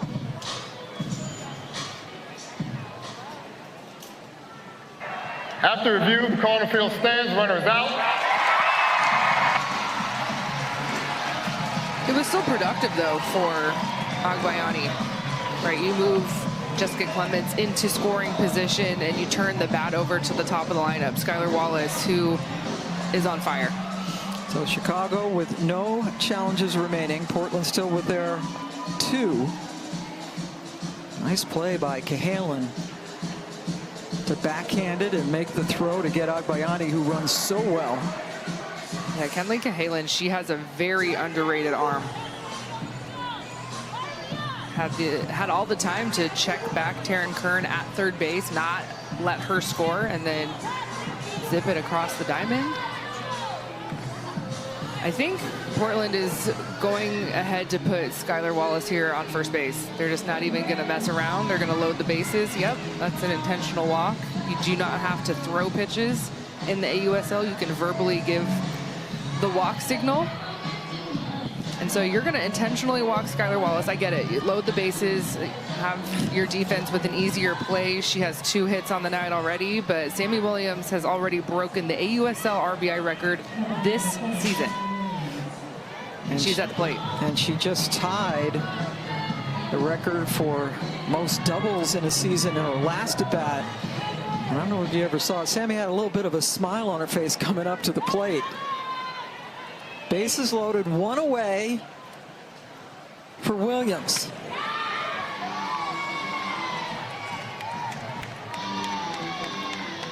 The best in the AUSL, both in overall average and with runners on base. The Bandits. Williams got under it. Fielded in short center by Falby. Here comes the tag from Kern, and she beats it as the ball got away from Stewart. So another RBI for Williams on the sac fly. Chicago leading the league in sacrifice flies. Kendra Falby, she has a cannon out in center field. She gets behind this ball really well, so she has her momentum going into it. She's doing everything she can, but just too much speed from Taryn Kern. Mac Barbara up, 2 on, 2 out. Came on in the same situation in the 4th inning and grounded back to the pitcher, who was Kelly Maxwell at that time.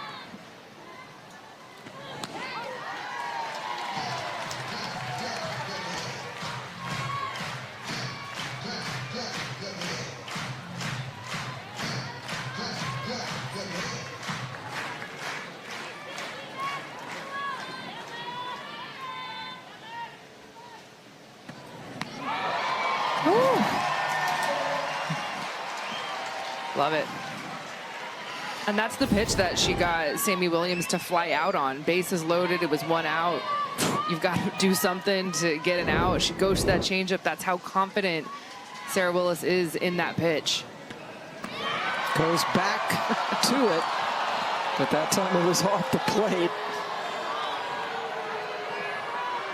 I love the confidence, just the self-talk, looking around, making eye contact with her teammates. She was smiling when that ball left her hand. She wanted it. 2-2 to Barbara. Got her that time with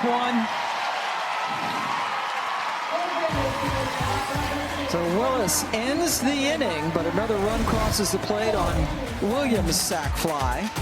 What a changeup. This could have been so much worse for Portland. What a huge out for Sarah Willis. Another sellout crowd here in Portland who've embraced this team, certainly. Great city for women's sports. And here in Hillsboro, outside of Portland, 6 sellouts, 6 for 6. All 6 of their home games, the rest of the league combined with 5. Showing out and getting quite a show from this Cascade club that was down 6-0 before scratching their way back into it. Pam Ward, Kenzie Fowler, Savannah Collins joining you on a beautiful evening in the Pacific Northwest.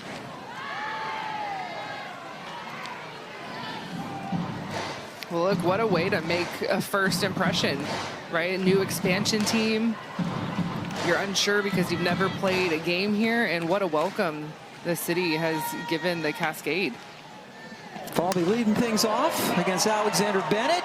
Copeland reaching for it. Foul ball. Bree getting that start in left tonight.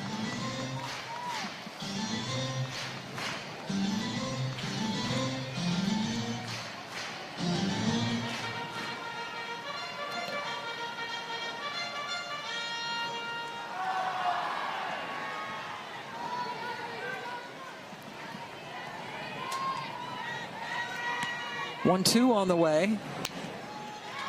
Misses.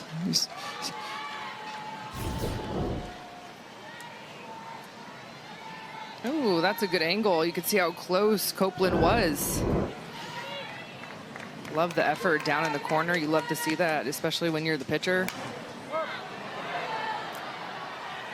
Like, you're working so hard in the circle, you have some foul balls and your teammates are laying it out. You're like, yes, thank you. Match my energy. Odyssey Alexander Bennett pitching for the first time since June 16th. Copeland, a pitcher on this team. Versatile athlete playing left field tonight. Chicago a couple of players down. Oh, we're gonna have a switch. Quick defensive shift. All right, so Clements goes over to left and Copeland over to right.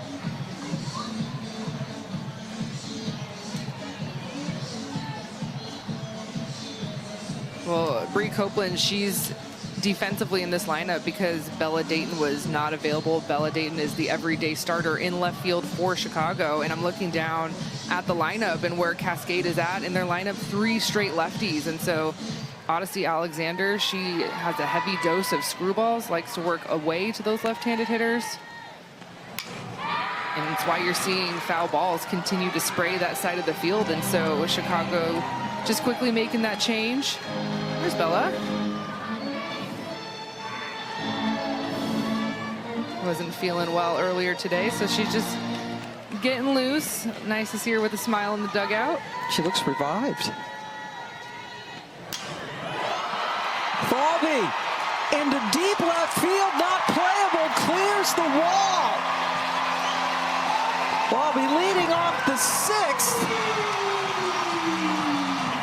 with her first home run of the season.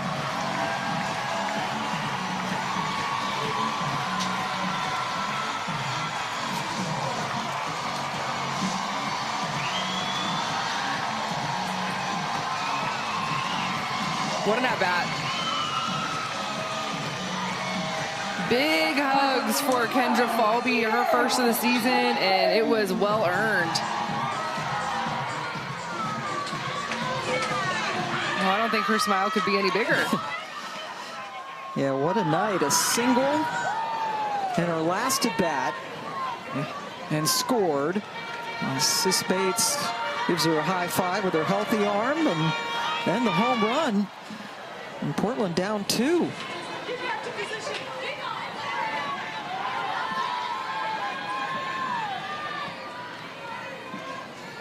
Sacco Ferry doubled and scored in her last at bat, and Clements, the more experienced outfielder, shifted over to left, grabs that for the first out of the 6th.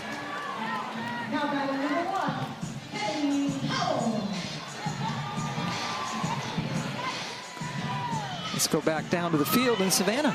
Kendra, you were battling, fouling pitches off in that AB. You went from your slap to a full swing. What was that decision to go oppo with that ball? Yeah, I mean, I'd been going back and forth from slap to hit, and I just kept telling myself, trust it, trust it. Like, I was fouling off all of the changeups, and I was like, trust it, you know how to do this.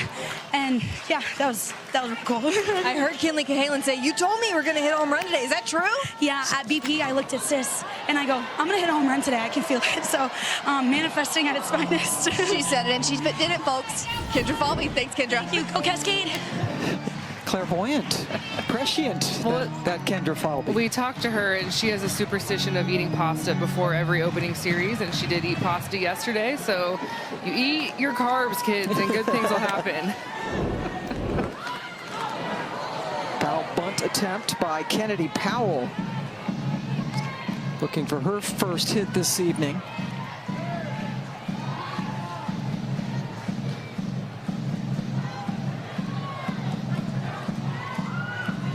Falvey, the very good at bat.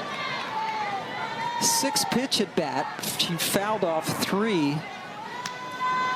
Alexander Bennett pitches in the at bat, and then went yard. And in that at bat, there was the defensive switch for Chicago. So I don't know if she was thinking about this at all for Kendra Falvey, but it's like, you can make all the switches you want. I can hit it over your head too. Yeah. Like, just a little cat and mouse. Skied out of play.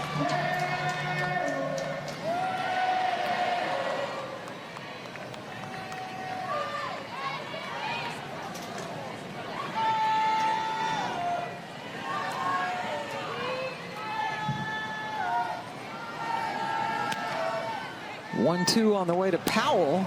Punches out into left where Clements was playing relatively deep, but good outfielder made the play just in foul territory.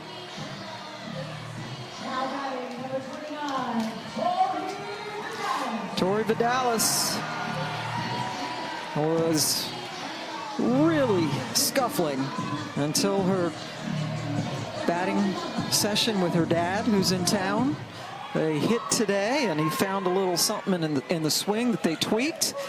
And Tori broke out of the slump with a 2-run double in her last at bat.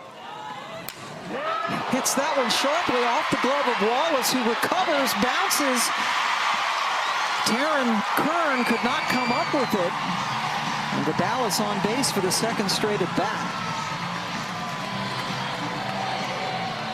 Part of that's Williams over there at third.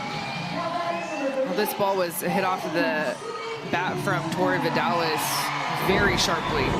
And you could see the emotion of how much that hit meant to her, especially going off of that RBI double that she had in her last at-bat, like wanting to keep that going. And that has been ruled an infield single, so 2 hits on the night for Vidalis. And now Paige Sinicki, a couple of singles, a bunt, and then an RBI single. Her first hits of the season.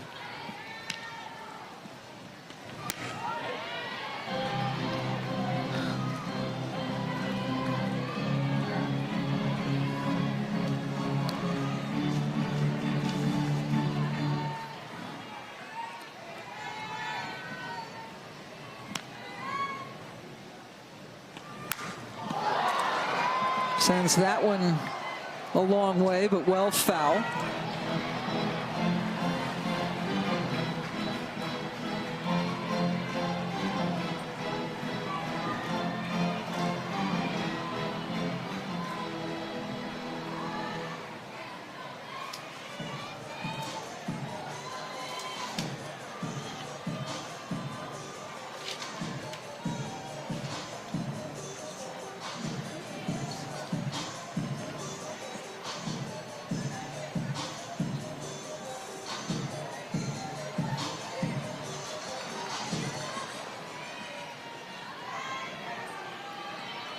Another 1-2 pitch. Handled by Jacopo to keep Vidalis close to first. Carly Hoover has just made her way down to the Portland bullpen from the dugout. Hoover is projected to start in Game 3 on Sunday. which will have a 10 a.m. start. I mean, I keep talking about it, how this series, the implications for both of these teams, it's so big. And so it's why you're seeing everyone get warm just in case. There's Hoover. These teams are 2-3 in the standings right now. Williams reaches, but good at bat for Sinicki.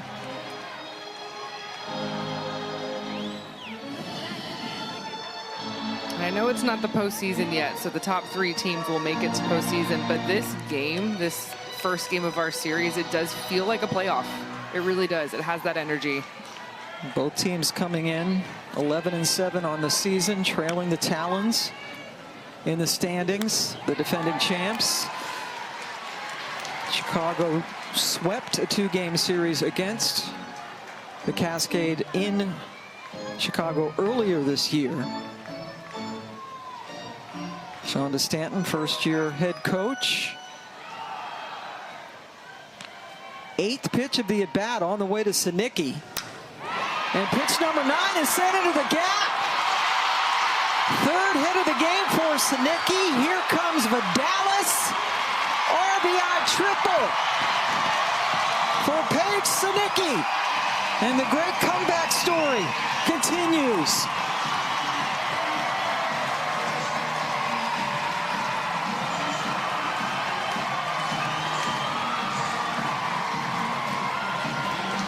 Man, it is fun to see her in the lineup again. Look at her. Let's get this crowd going.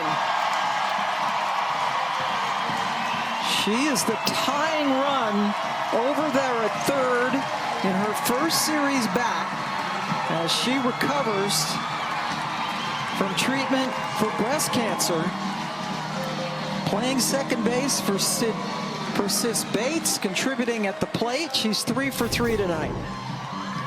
And she has her ball club right back in this ball game. This is her 2nd RBI of the night. Pam, you said it, 3 for 3. She had a bunt single, an RBI single, and now an RBI triple.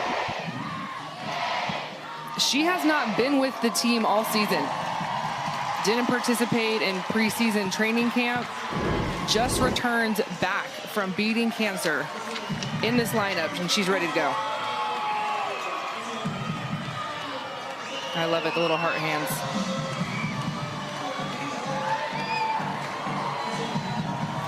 I mean, how happy do you think she is to be out there? Like, this is where I belong. This is what I do best. Must be a pretty surreal feeling as the Bandits have gone to their pen to get Kat Sandercock, the 3rd pitcher of the night, against a Portland squad that has been struggling offensively. This is only the 3rd time they have scored at least 6 runs in a game.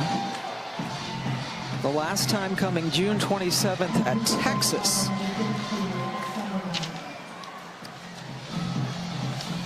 Okay, so Chicago is going to their ace 1, ace 2 between Lexi Kilfoyle and Kat Sandercock. So you're going to another projected starter because you've got 1 run to protect.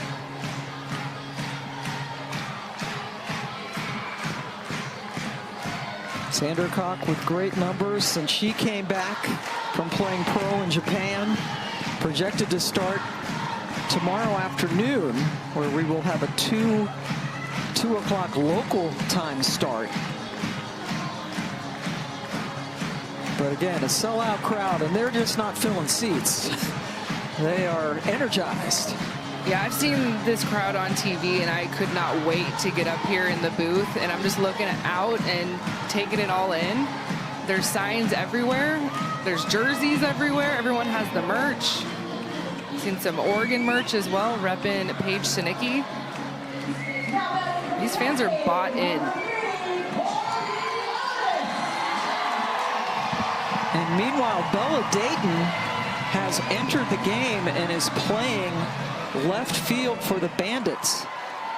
Originally, we were told she was unavailable because she was not feeling well today, but we saw her in the dugout. Kern squeezes the Otis liner to end the inning, but 2 runs cross the plate. Portland gets to within 1. Falby with the big blast. How about Kendra Falby, a solo shot? This is her first home run of the season, and with that hit and the Paige Sinicki RBI triple Cascade, they just need 1 run to tie this game.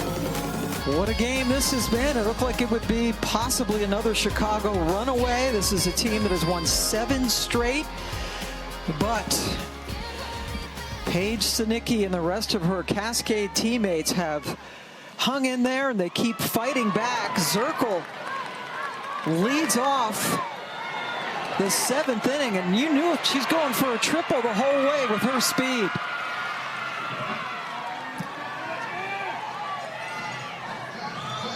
First pitch.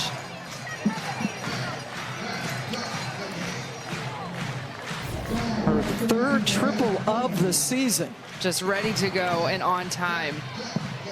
And it wasn't the hardest hit triple that we've seen from Morgan Zirkle, but it found the gap. And with the speed that she has, she sees that gap wide open. Yeah, that's an easy 3-bagger. Yeah, and once it got to the wall, it was all over, and she was thinking that all the way.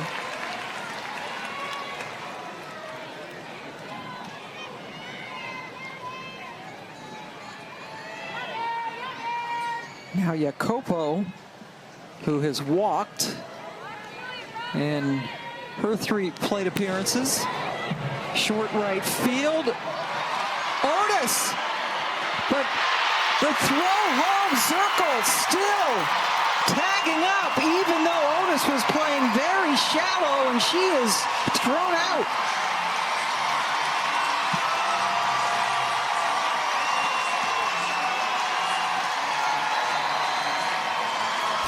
Wow.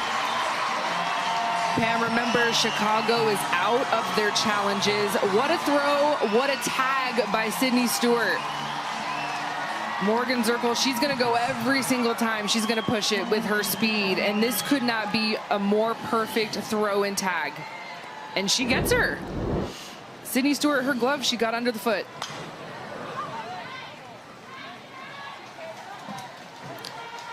And now Bella Dayton, who replaced Bree Copeland in left field, hits for the first time tonight.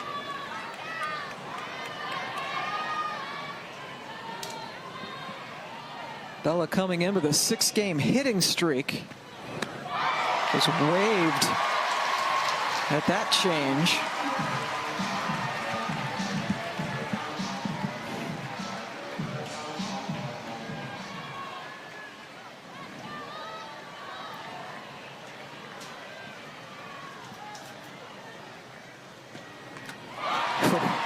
Just nicked it to stay alive. Did you swing on that one, on that changeup? Did she get you too? No, I would just go back to the dugout and cry, I think. There's no way. You see Bella Dayton go into her slap. Slappers do have a little bit of an advantage on that changeup because their hands are just naturally back while their legs are gone. You just kind of throw your barrel at it even though you're not in the perfect hitting position.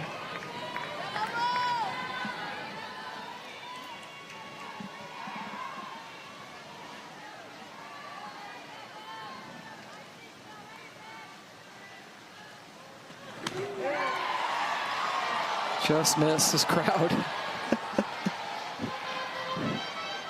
This crowd is stressed. Oof. They're loving it, but they're stressed. See? Yeah, they're feeling it.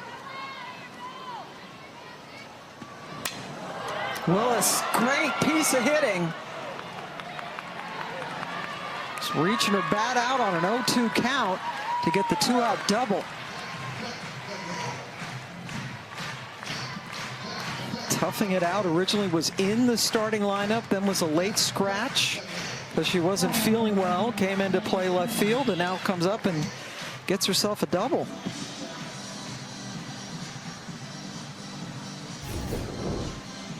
And this is what I'm talking about with the changeup to slappers. You can see Bella Dayton, yes, it catches her. She's got a little bit of a lunge, but her hands stay back and she can throw her barrel. If you are throwing a changeup to a slapper like Bella Dayton, it needs to be around her shoes in the dirt. So that way her barrel can't get extended to it. Which is kind of the dangerous game that you play when you're throwing an off-speed pitch with 2 strikes to a slap hitter. And we did see Carly Hoover for Portland warming up the last inning, and I'm kind of waiting to see if Portland will go to their ace. There she is in right field still. I would go to her right now if she's ready. Yeah, 2 outs, a runner on second. Hoover, as you mentioned, leading the team in ERA. 3-0 on the season. Projected to start game 3 Sunday morning, but they're sticking with Willis, who is facing Kern for the 2nd time. Kern singled off of her when they met earlier in the game.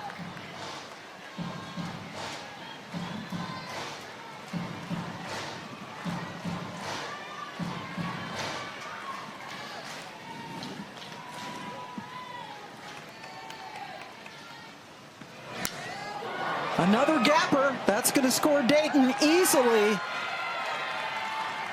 And another triple in the inning? Yes. Kern slides in. Her 3rd hit of the night.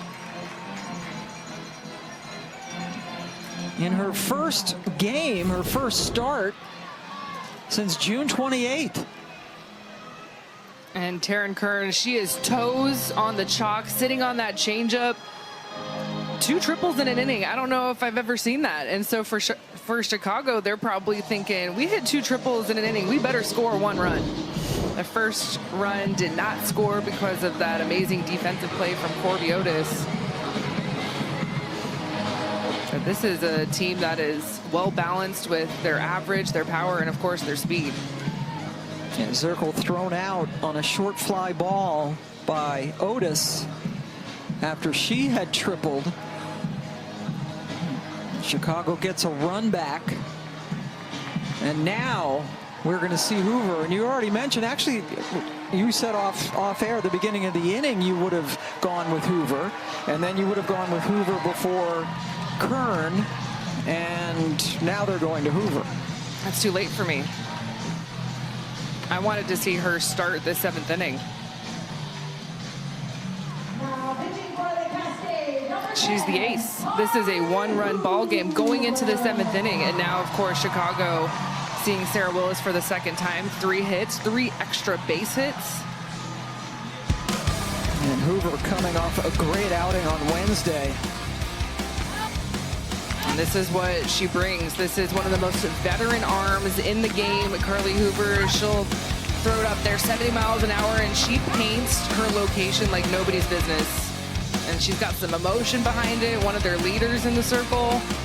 And Pam, to me, when you are 1 run away and you are the home team and your home crowd, you have the later half of this game, you have the momentum. I would have loved to have seen Carly Hoover start this game.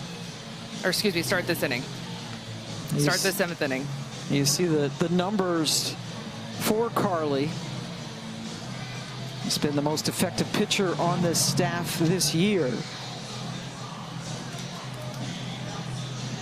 And on Wednesday, with the 11 strikeouts, joining Montana Fouts as the only pitcher in the regular season history of this league to have 11 or more Ks. Montana had a 12 strikeout game in mid-June this year.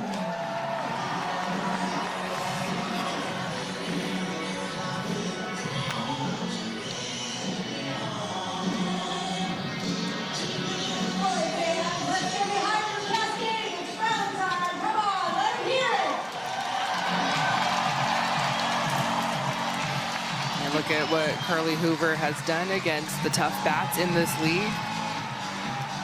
Lexi Kilfoyle was the starter for Chicago. Credit Portland. They got after her a little bit in their 2nd at-bat through the lineup, but Lexi was in control the first couple of innings.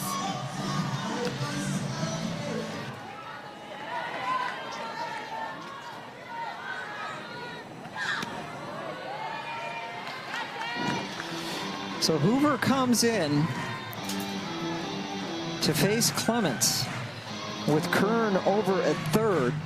Kern with a single, a triple, and a home run tonight. And Hoover trying to keep it a 2-run game. Last one in at 70.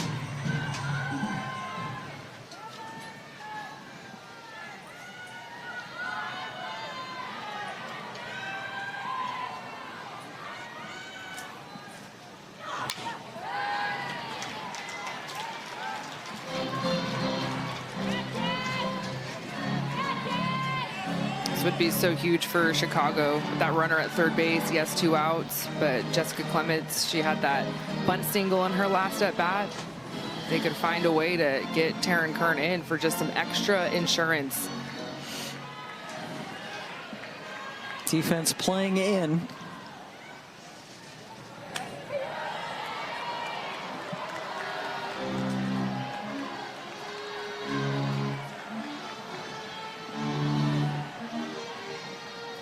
Single for Clements came in the 6th inning off Willis. It was a bunt single.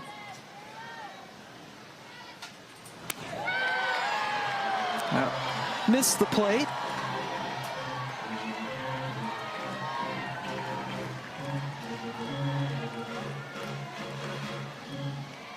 And now a full count with Kern over at third. And a high strike. Clements can't believe it, but Hoover gets him out of the inning and strands Kern at third. But the triple brings in another run.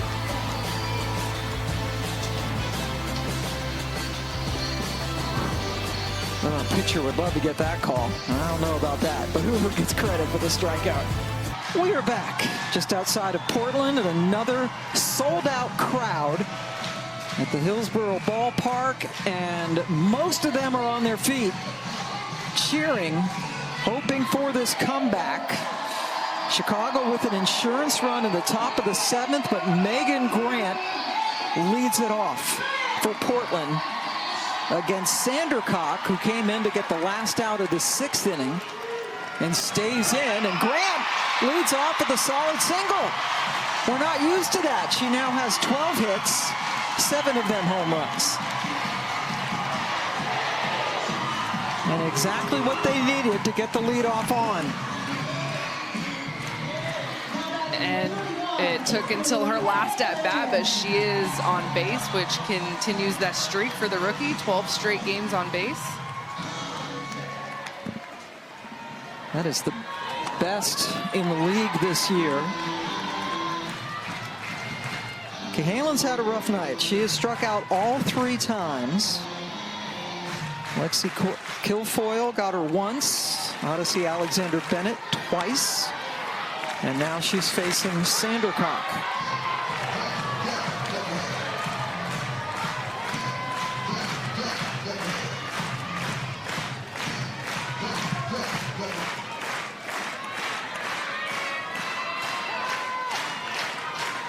Oh-2 pitch. On the ground, Wallace bobbled it. They just get one out.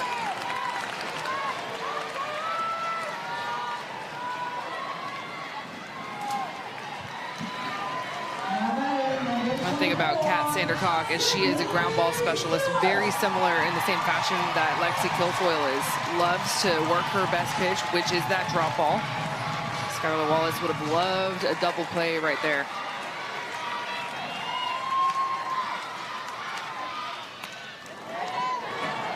Now Sydney Stewart, who homered off Alexander Bennett. Back in the 4-run 4th inning that got Portland back in this game after they fell behind. Stewart! Good contact, but handled by Zirkle.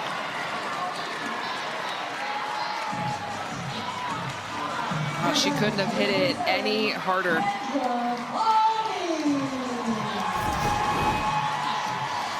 all the high fives from her teammates, just squared it up.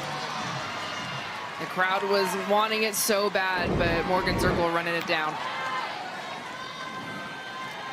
2 away for Falby, who hit her first home run and her last at bat.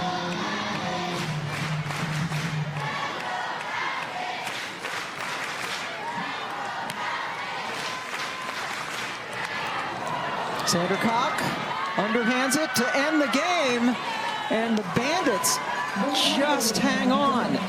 Their winning streak goes to 8 in a row, but what a scrappy comeback by Portland.